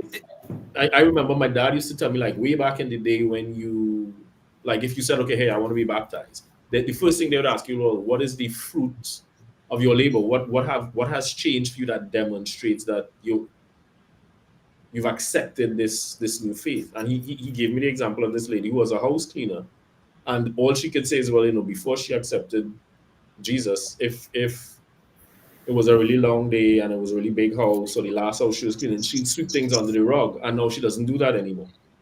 So that in her thinking, it's like whatever this faith in Jesus thing is it has to impact every. But a lot of us are kind of like, well, yeah, I believe in Jesus, and yeah. Speaking of that, let's go to I think it's Matthew. It's Matthew where Jesus runs into where they talk about John and his preaching. They talk about what? John and his preaching. Is it Matthew or Luke? No, it was Matthew. Matthew 3? No. There is Matthew 3, but this is not the one. And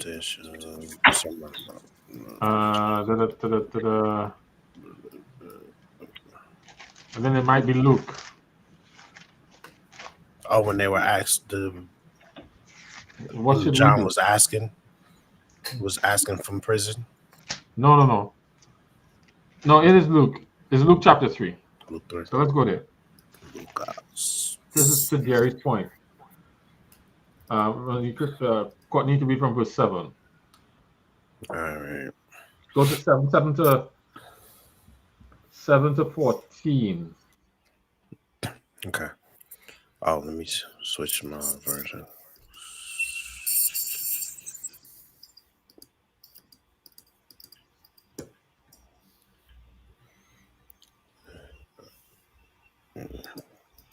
Okay. All right. John spoke to the crowds coming to be baptized by him. He said, "You are like a nest of poisonous snakes who warned you to escape the coming of God's anger. Live in a way that shows you have turned away from your sins, and don't start saying to yourselves, 'Abraham is our father.' I tell you, God can raise up children for Abraham even from these stones. The axe is already laying at the roots of the trees. All the trees that don't produce good fruit will be cut down. They will be thrown into the fire." Then what should we do? The crowd asked. John answered, anyone who has extra clothes should share with the one who has none, and anyone who has extra food should do the same. Even tax collectors came to be baptized. Teacher, they asked, what should we do? Don't collect any more than you are required to, John told them. Then some soldiers asked him, what should we do? John replied, don't force people to give you money. Don't bring false charges against people. Be happy with your pay. Mhm. So Mhm. this to what Jerry was saying, it's practical to your life. If you're going to live in a way that shows that you're different, if you're a tax collector, it's going to look like this. If you're a soldier, it's going to look like that. If it's this other person, it's going to look like this. And it's all practical living, right? And that's why I'm saying we do that whole separation of church and state thing. So we have our secular life, which is okay. It's not guided by our faith, and then we have our faith-based life, and it's different. This is all one. They tend to do it in the one sphere, and yet how you then live your life with this is going to be evidence of what it is you have this confidence in, which is and you think about he shall reward them according to what they have done. Because what you do is going to reveal what you had faith in.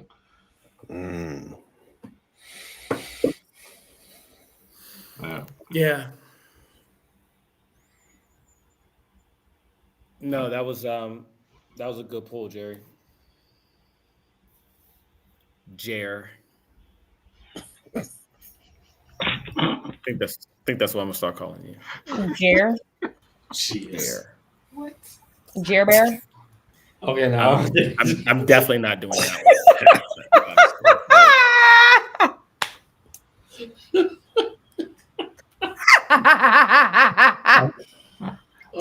I'm gonna watch from a distance on that one. Yeah, just take your popcorn and just like. Let's have half of it today. I ain't got Nathaniel. I fell off this time. I ain't gonna hold y'all. Oh man.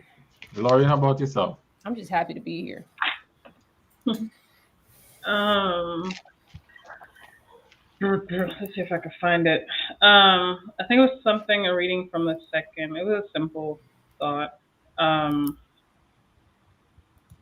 It was, let me see if I can pull it. I think it was Hebrews 13, verse 3. Sorry, I'm trying to pull it as I say. You said 13? Yeah.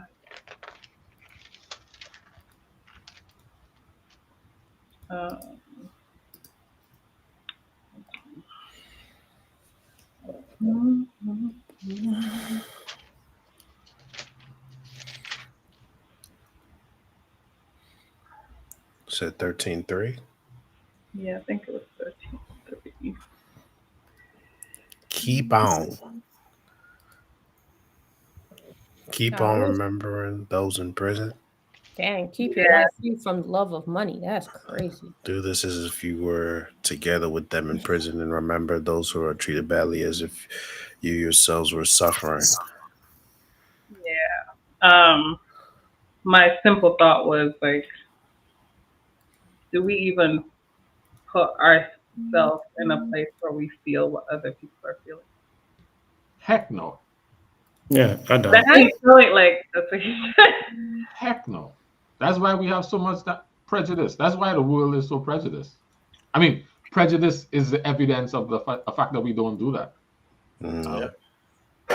Because you're different from me, you don't have the same life experiences as me, and I don't see you in the same way as I see myself. People lack empathy. Well, what? Eh? I'm not saying you're not right. But I'm saying it don't feel good. So I'm not sure I feel like what Lorraine is like. I think that's me, right? But I'm not. What do you mean? Tell me just so I'm on the same page. I don't go through. I don't try to feel someone else's pain or like understand what they're going through. I don't. Now, I'm not. I mean, I prejudge, but I'm not. I always So just admire keeping it real. But I'm Just not. keeping it real. But I'm not prejudiced. Okay. You prejudge, but you're not prejudiced. Definitely. Anybody who says they don't prejudge are lying. Yeah. But we all have prejudices, so Yeah. And the only reason Jesus didn't prejudge the tree is because he had divine power to know the tree wasn't producing. He prejudged the tree. Well, he didn't know. He said it wasn't producing, right? Yeah, he went over there and found out that it wasn't, and he cussed it. He's like, "You make me walk all the way over there." Correct. Hey.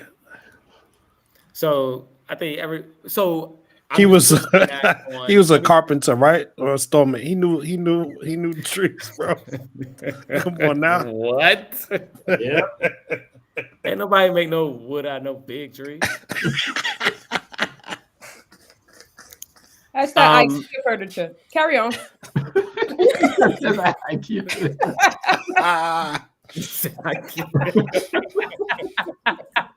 Crazy. Oh, God.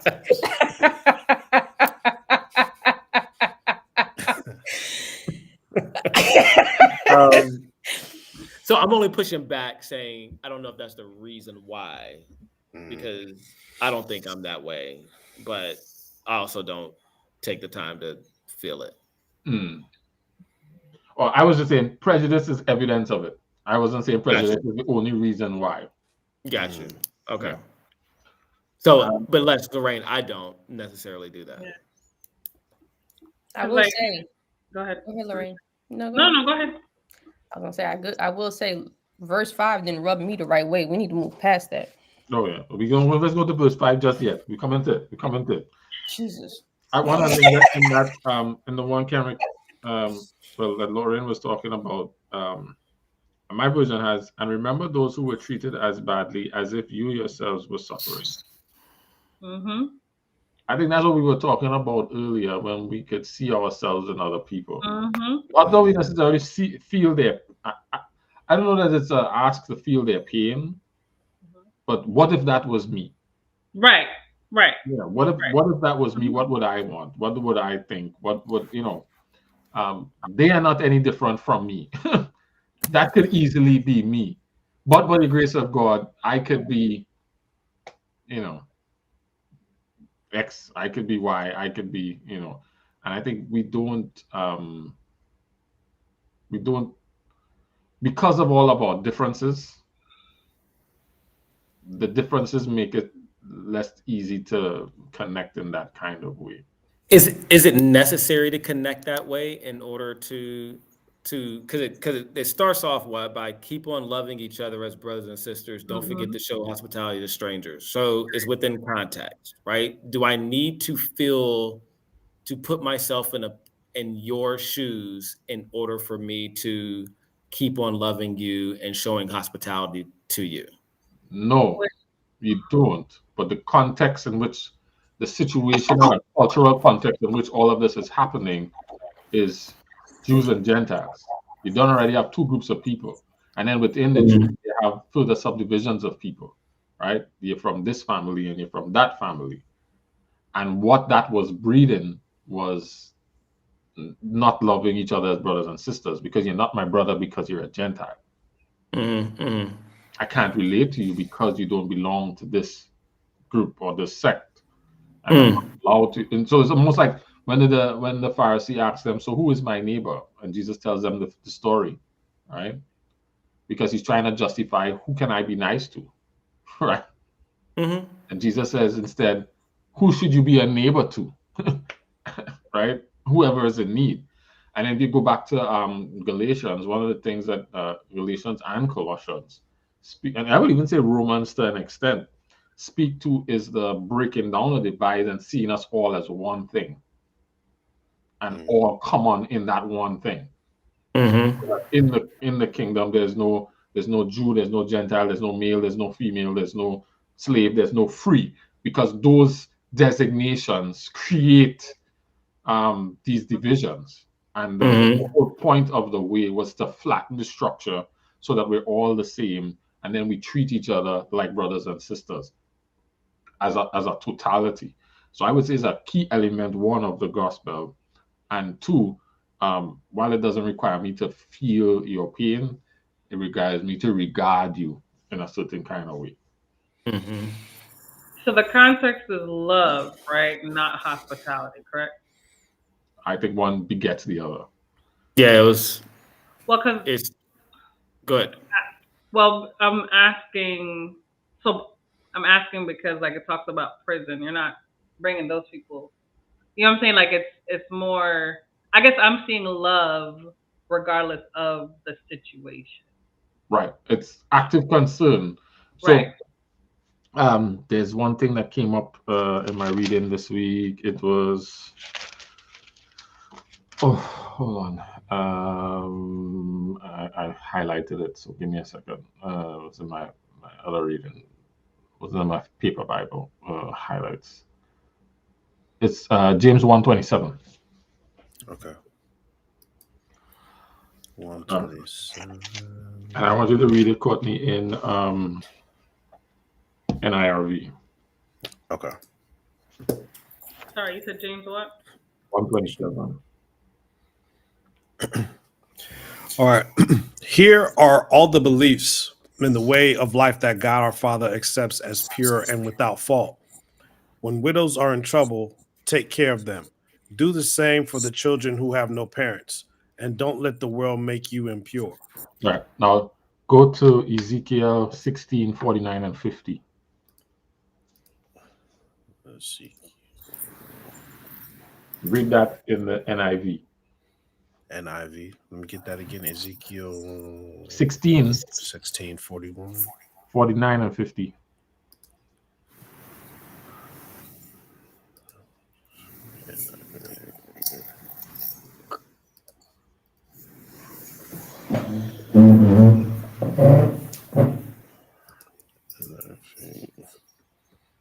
Okay, 49:50. Now this was the sin of your sister Sodom.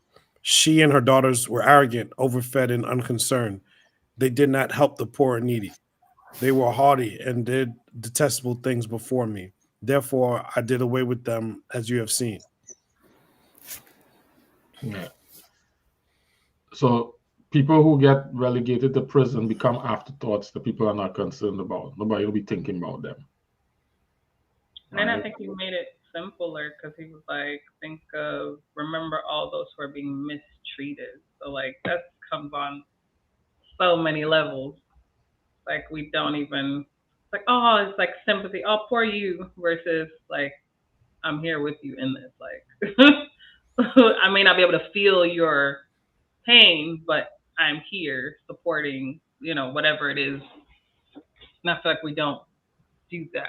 And even when we're talking, I guess this is mentally my takeaway already. But it's like, what does my work say about my faith? What does my treatment of others say about my faith? I guess it's like the question rolling around in my head. Like, we tend to be concerned about things that have impact directly to us. And so if those people in prison are not our brothers and sisters, we ain't really thinking about them. They look for that day over there, or they just out of sight, out of mind, and we don't have any concern for them. Or, like, I think the story of Ruth and Naomi kind of helped me understand this whole widows and orphans thing, because we don't, our society is a little bit different. But in that society, if you don't have a man in your life, society passes you by. So if you don't have a father to cover you, you don't have anybody who's responsible for you to care for you, then you get looked over. And same thing with the widows. And so essentially God is saying there are people in your society who don't have and who are not your responsibility because they're not your children, it's not your wife. But you should have regard for them because they are part of your community and nonetheless. Right? And he's saying the beliefs and the way of life that our Father accepts as pure without fault are the people who are not overfed and unconcerned, which is the sin of Sodom. Sodom get destroyed, not because, but because the thing that we talk about in Genesis about them is a manifestation of having too much and not being concerned about others. They were proud and they were haughty. And so I did away with them. That pride and that haughtiness, that lack of concern led them to do and say all kind of foolishness. But the real issue that led them to be burnt up was the lack of concern. Yeah. They had all of this for themselves, and they had all these people who didn't have, and nobody thought to, hey, are you okay? Hey, how you doing? Just But me and you saw that with when the angels came and they're like, no concern for the angels. It's like, yo, we want what we want. Yeah. And then I was thinking about where was it where God said 6 things he hates, 7 are an abomination to him. And the first thing is a proud look. Because if you're so caught up with yourself and your haughty, no regard for your brothers, anything is possible, right? Correct. And I remember I'm reading a book right now, and she was talking about how, someone would say something really horrible, right, that you don't agree with, and you're like, oh yeah, you shouldn't say da da da da da. It's like, okay, now then the person who said it, something horrible happened to them, and you're silent. It's like you should be upset on either side, like something bad happening on this side and something bad. You can't just be, oh, I agree with this one, so I'm really outraged by this. They look like me. That does not affect me. I don't know what damn thing over there. Like, yeah, I don't like this person anyway, so it's like, no, you should be just as outraged on this side too. You can't be one-sided. You got to be outraged all across the board, regardless of who it is and what's happening. I ain't gonna lie to you. That has happened on my Facebook timeline all the time. When a tragedy happened in one part of the world, a set of people in my timeline, we pray for this and pray for that and pray for the other.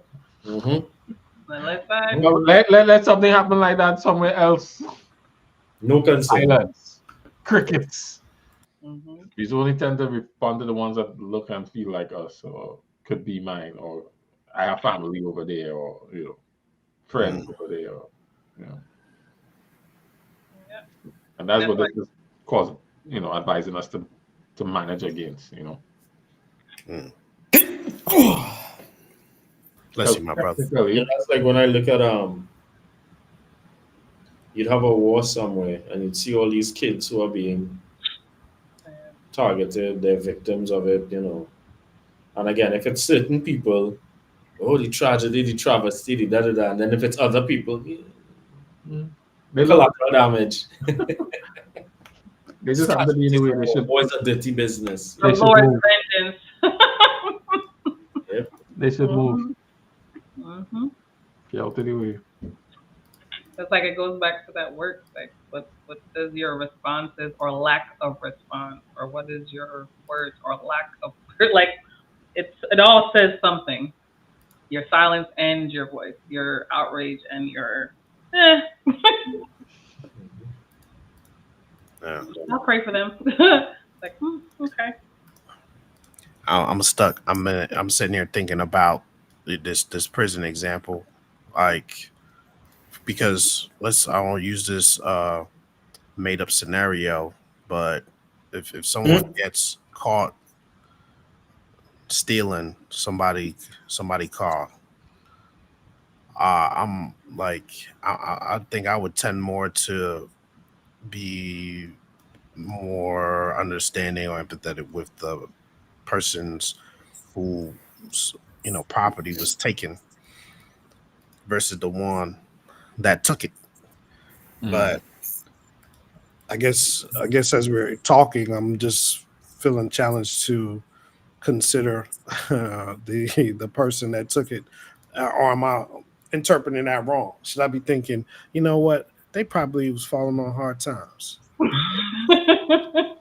don't know. They felt like they 100%. He's 100%. I feel you. I'm saying there should be equal concern for both. Yeah, my brain works like that. Did he hurt his hand when he broke that glass? No, not that kind of concern. I don't know about that. I don't know about that, Courtney. Not that So concern. Jules' Not like that. Jules' car was stolen one time, Yeah. and it was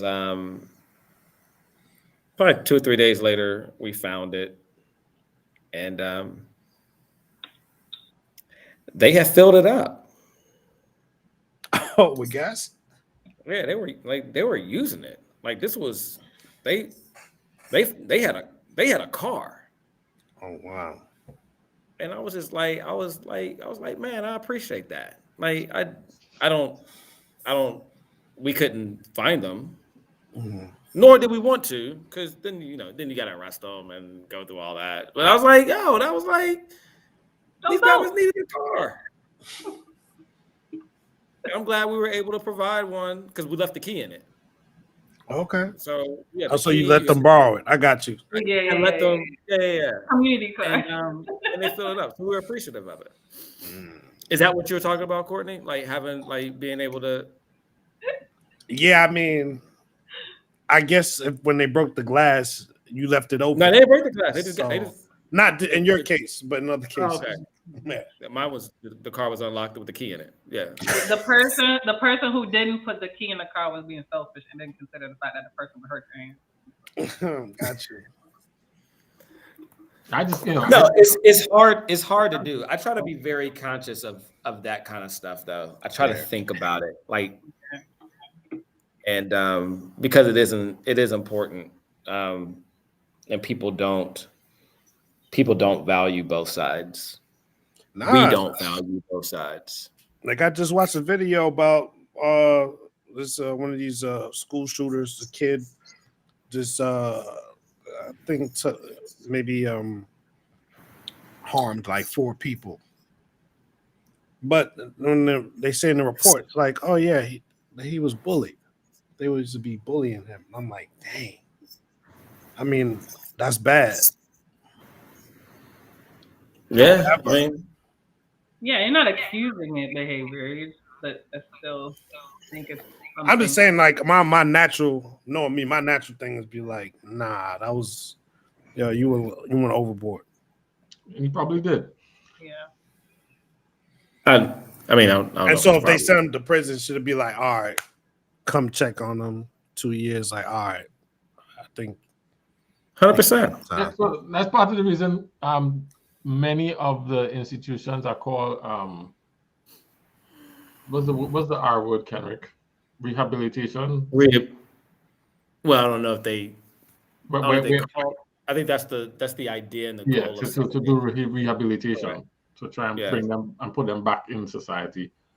But yeah, the corrections. That's why the system is called corrections, to kind of move people back into. Start to address the needs of the people and correct their behavior. Oh, that's what pissed me off about Batman. I'd be like, bro, they just gonna break out, what, and hurt more people. And you'd be like, nah, yo, they need to get some more help. That's all I'm saying. When's enough? That's all I want to know. That's why you wear Superman. Yeah. Nah. Yeah, it's a Batman a little too dark for me. No, that's his perseverance shirt. Right. Oh, that's it. This they said this means hope. So yeah. I'm sure a lot of the people who repeat offenders or whatnot have family who still have hope for them. They have mothers who still praying for them. Yeah. People in their life, girlfriends, boyfriends who see some other side of them. Yeah. And still care enough to, and there are people who they're just wicked and bad. There are people like that, right? Like I'm not discounting that and saying everybody is, but the point is to try and everybody has a family. To try and give consider people as people. Yeah. I got you. So like, I don't know if this is a good mindset or not, but it is my mindset in this way, regardless. I tend to I agree with what you just said about, there are people that are they just don't care. Wicked. But they didn't start like that. And I think that's where my brain always goes. Like, you didn't start out like that. Like, a series of things occurred in your lifetime. And if it had happened to me, I could be you. Correct. I could have been that person that don't care about nothing because of those things. I probably would have been worse than you. This is the good version. Like, I might have been off the chain. I might have done worse things. So I tend to, like, I don't know, I told you I like the whys, right? And I don't feel like stuff happens in a bubble. Like, there's a series of things in your environment, in your interactions, in your upbringing. Like, you're absorbing those things and learning how to function in the world from those things. And so some of us are set up with a certain set of cards. Some of us are set up with a different set of cards. But the grace of God covers all of us. So we all have a chance to get out and, so. I like your perspective, because I think that's what the verses that you were reading, that you read, suggesting as well. That perspective of, considering people that way. That could easily be me. And if it could be me, how would I react differently? What would I need? Mm-hmm. Yeah. What would Easily? Easily. Easily? Yeah. The right set of circumstances. Easily. Easily is a tough word. Yeah, I'm not with the easily either. The easily is a kind of. It could be me. Easily is a stretch. Easily. Yeah. But it could be me. Possibility there. Probability easily. No. Statistically. Let the right set of circumstances take it. And that's one. To be fair, that's one of the reasons why I like. That's like a code. What's a code? The right circumstances. Like, there's like 20 trillion circumstances. You're saying the right one. That's not easily cracked. Again, probability. As I said, probability low. So, possibility there. I just don't know easily. Low. So to this is me on semantics. The easily is throwing me off. Yeah. So I'm thinking of and that's why I love it, like the show, right? The Walking Dead, the story part of it, not the zombie part of it. I ain't watched it. Okay. I've never seen it. I'm too scared. Yeah, because the after a while the zombies fade into the background and they become backdrop, right? Because the story is about the people who are encountering this set of circumstances that's outside of the norm and who they become in these circumstances, right? And these people who were law-abiding, law-fearing people, in normal life circumstances would have made these decisions. When they're faced with these, threats to their family and whatnot, you get to watch and see who they become. And there are a handful of people who hold to their values regardless of the circumstance and don't, jump in and become all these other crazy things. And the kinds of things that they now justify and think are legitimate that they're doing to other people, to keep themselves safe and all those kinds of things. They become just as heartless and mean as the people that they think should have been in jail when there was law and order and a police officer to go to. But now you come into these extreme things because I need to protect survival. And so that's why I'm saying it could easily, because in the story, I mean, of course it's not real life, so it's not real stories. But what you see in the stories that reflects real life is that there's only a handful of people whose values persevere no matter what. A lot of people, their values are situational.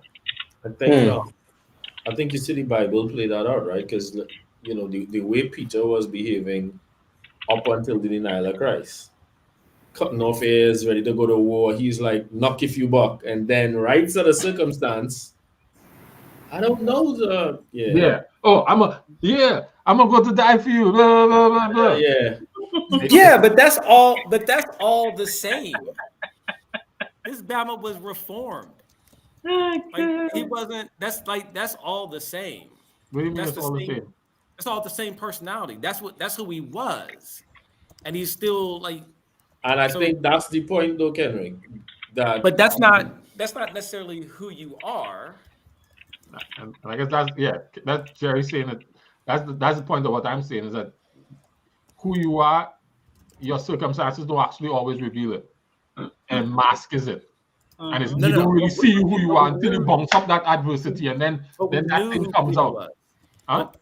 My only thing is like the Peter example. We knew who Peter was. We were very clear on who Peter was, what type of person he was. Like it was all of that. And when he did what he did, we knew. Like we're not surprised. He was. He was surprised. Well, he was surprised because he thought that he had changed. But Kenrick, that's the point. So but that's who he was from the very beginning. Like he was cussing people out and doing all that. The Bama work. I hear you, but that's the point, that things can happen that people looking, because we always have an avatar. We have this idea of who we are, and people outside of us might have a different idea. And then those people looking on at us, if they see us do certain things, they'll be like, yeah, I kind of figured that's who Kenrick was. And you might be like, I didn't think I was that guy who would do X, Y, and Z. Yeah, that's never me. Or say, I don't do that. I don't do that no more. I don't do that. I'm over it. Well, the don't do that no more. You did it. Oh, I would never do that. I am loyal. I would never do that. Let the right set of circumstances hit you. Yep. Man, y'all proving the point of why trials is necessary, man. Beautiful. Trials is what necessary. Yeah, man, beautiful. Or people say, what a meeting and pass here, or keep on living. People also say, nah, never me. I would never be me. Okay. Yeah. Maybe. I don't know. Okay. I think you are who you are. Yeah. And here's what the Bible says about that. The heart is deceitful and beyond all measure. Who can know it? The heart is deceitful and wicked beyond all measure. Who can know it? As Beatty Man said, certain things I do. Most things I will do, but y'all can bet y'all good dollar. Certain things I'm not doing. Ever. You know me. I'm all about try things twice because the first time you nervous. That's what I'm saying. But there's certain things. There's certain things. There's certain things I can say. I can definitively say I won't do it thrice. That's all. I'm not gonna do it at all. I'm not gonna do it at all. At all. But Sherry, I thought you said everybody had a price. No. And mine is death. And mine is death at some point. And as I said, there's not many things. There's not many things on that list. They're probably like 3. First of all, you held up 5 and said 3. Yeah, I thought about it. There's 3. There's 2 that have a price. You gotta make. She's like, I make room. I just had to call her on the because as Lorraine said, these 2 right here, I realized there's a price. I ain't gonna hold y'all. So it's really like it's really like 3. You know what I'm saying? Like it's really like 3. Yeah, but I don't even never. But I don't even know where that starts. We can talk about probability, but I'm telling you guys this. I always say if you're gonna try it, you gotta try it twice. However, certain things I don't need to try. I just don't need to try. Yeah, but everyone tune in next time, folks, and we figure out what those things are. Yeah, I'm like, nah. I don't think I should release those to the public. I think there's certain things that the Lord and I just need to deal with on our own time. You release that to the public, somebody gonna set you up. That's it. And grease the path to it. Exactly. That's right. They're gonna pass you that note. Said. Yeah, they're gonna be like, slide me them 9 digits real quick. Just slide me them digits and let's see what you're really about. Then there I go. Routing number, account number, I'm out. You know what I'm saying? And that's why that verse 5 was bothering me, the love of the money, because there's a lot of things that I like to make my life a little easier.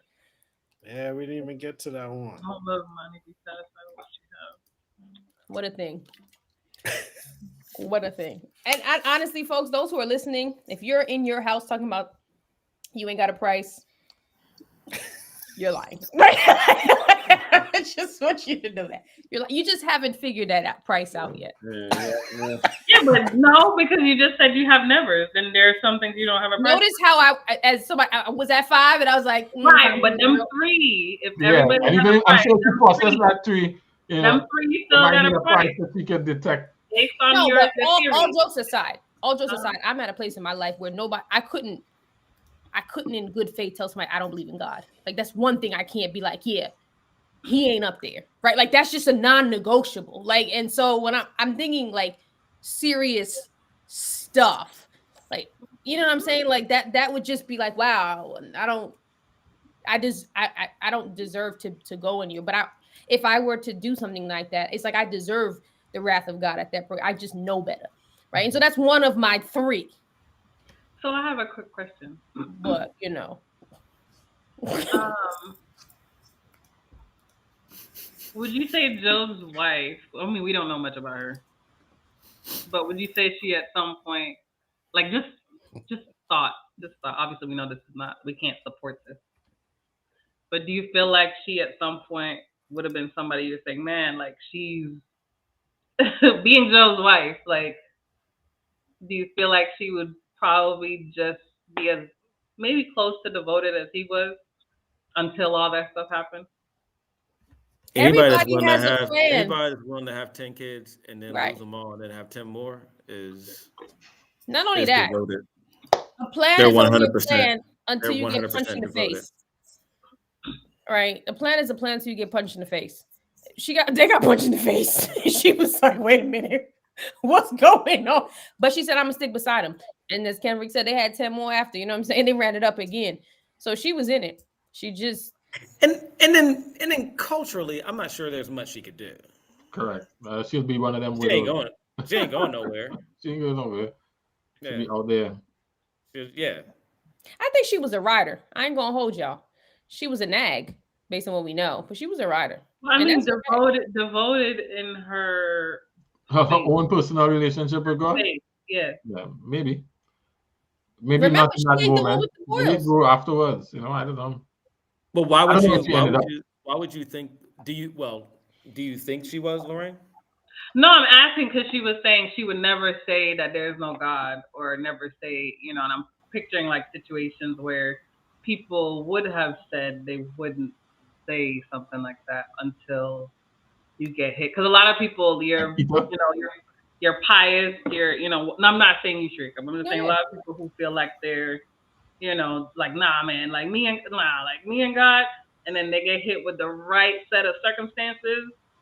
And it's like yeah, I was talking to a friend about that last week, where they were hit with the circumstance, and now they don't believe in God, and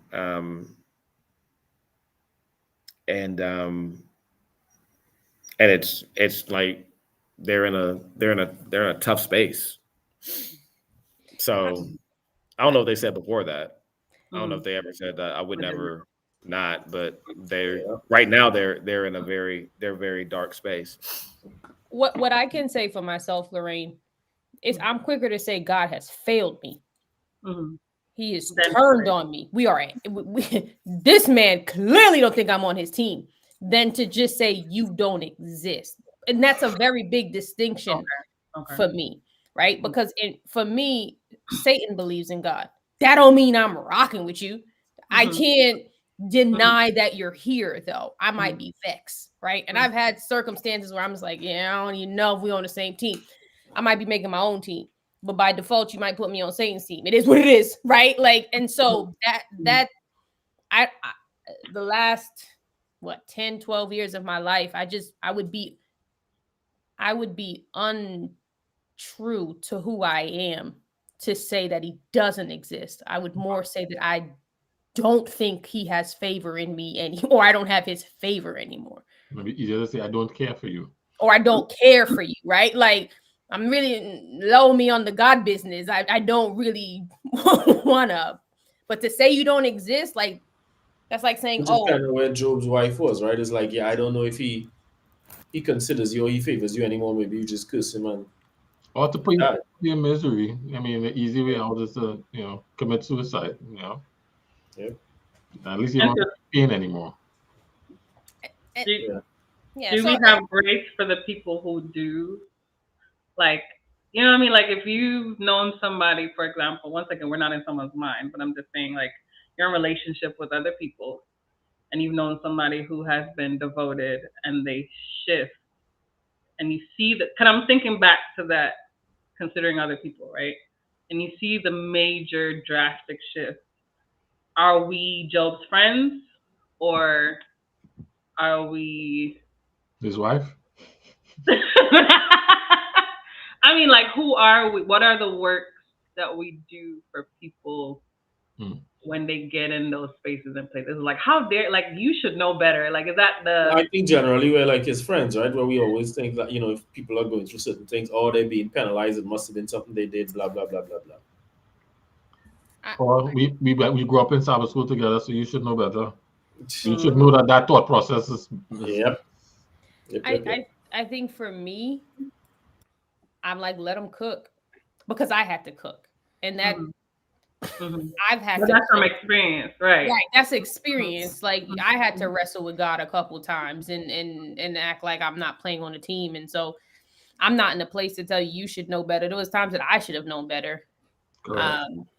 And again, you got punched in the face. Now you got to get up. Like you got to shake that off. And so I, in these current times, seldom have an opinion. It's just kind of like, let them cook. Sugar, do you? No, I don't. You gonna have to figure that out. That's kind of where I am as well. I kind of, give them things to consider, maybe share a little bit about my experience, but understand that they had a journey through that on their own and come to those decisions and then land in spots on their own. And I hope they do. But, nobody could have rushed me. Even with the right words, you could not have moved me any faster. The process is a process and you had to go through.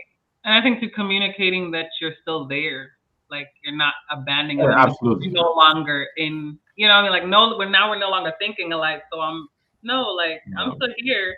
I'm letting you. And even when I wasn't there, and this is before you joined, and people know me. That's probably why I got some interesting turmoils that happened because I was out here running my good mouth. I'm not doing that anymore though. Experience. I will say that I am not an easily motivated person. So God relationship aside, to Jared's point, there's nothing you can tell me to get me out of a bad funk. If I'm in the funk, leave me. If you try to get me out, I'm going further in because I'm okay being here. I'm probably more comfortable in the funk than I am in happiness. Right. And so because I know that about myself, when I see somebody in a funk, I'm not quick to rush them out because I think as humans, we have this false narrative that we always have to be happy and that we have to push ourselves through these negative times because that makes you a negative person or a pessimist or whatever. And it's just like, no, feel your feels. Like, you don't have enough faith. And you're right. I don't. So now that you've got that out of the way, now, right? Like that's how I look. Like now, right now, right? This is where I'm at right now. Right? Like right now, I ain't got it. So what we saying? Like, what else we gonna talk about? You know what I mean? And like, I also think people forget that God was upset at the Israelites for 40 plus years. Like he was in his feelings with them. And like, we let him cook and he killed some of them off, swallowed a couple, burn a couple here and there. Let him cook. Well, we actually couldn't. We had no choice. He was cooking no matter what. But I think we tried to remove God's humanity. Like he gets upset just as much and he don't want to be bothered with us just as much and he regrets the things he does just as much. And he's cool down and come back around when he's ready. Right. And it's like, y'all was just kidding, don't worry about it. I mean, I wasn't, but I'm better now. You know what I'm saying? Like, so I don't know. And I don't know. Maybe it's just I'm always in a funk. I'm in a funk at least once a quarter. Let's see, and I think that's why like our experiences. Once a quarter? That ain't At a least. funk. At least. At least. Does it last for the quarter? Huh? Does it last for a quarter? It could last for 2 minutes. It could last for 3 days. It could last for, I experience a down moment like, my God, have you forsaken me? At least once a quarter. I think that's why our experiences are important because, like, when you, for example, with you, Sharika, where you're saying, like, you've learned to just work through the process in your own timing. If you didn't have, I'm not saying it's good that you had the experience, but I'm saying the experiences educated you where you can then, when somebody's going through it, whether they need you to help pull them out or not, it's like, but I'm here. So what do you need? You know what I'm saying? Like, okay, I'm here for that. You want to just sit in quiet silence? Sit quiet silence. Where like, drink. Right. Pour it up. And so, like, for each of us in our working out our faith, like, that is the day-to-day. Like, you're engaging with people where life is lifing. And if you are silent and not saying and sharing your own experiences to help that person, like, they're just suffering and you're not considering them mistreated or considering the person, or you're not considering the person who just lost their job. Like, what would that be like if you lost your job and you're the only person taking, you know what I mean? Like, we have to consider those things and then use our experiences and the lessons we've learned, whether from other people or ourselves, and kind of, like, do the work.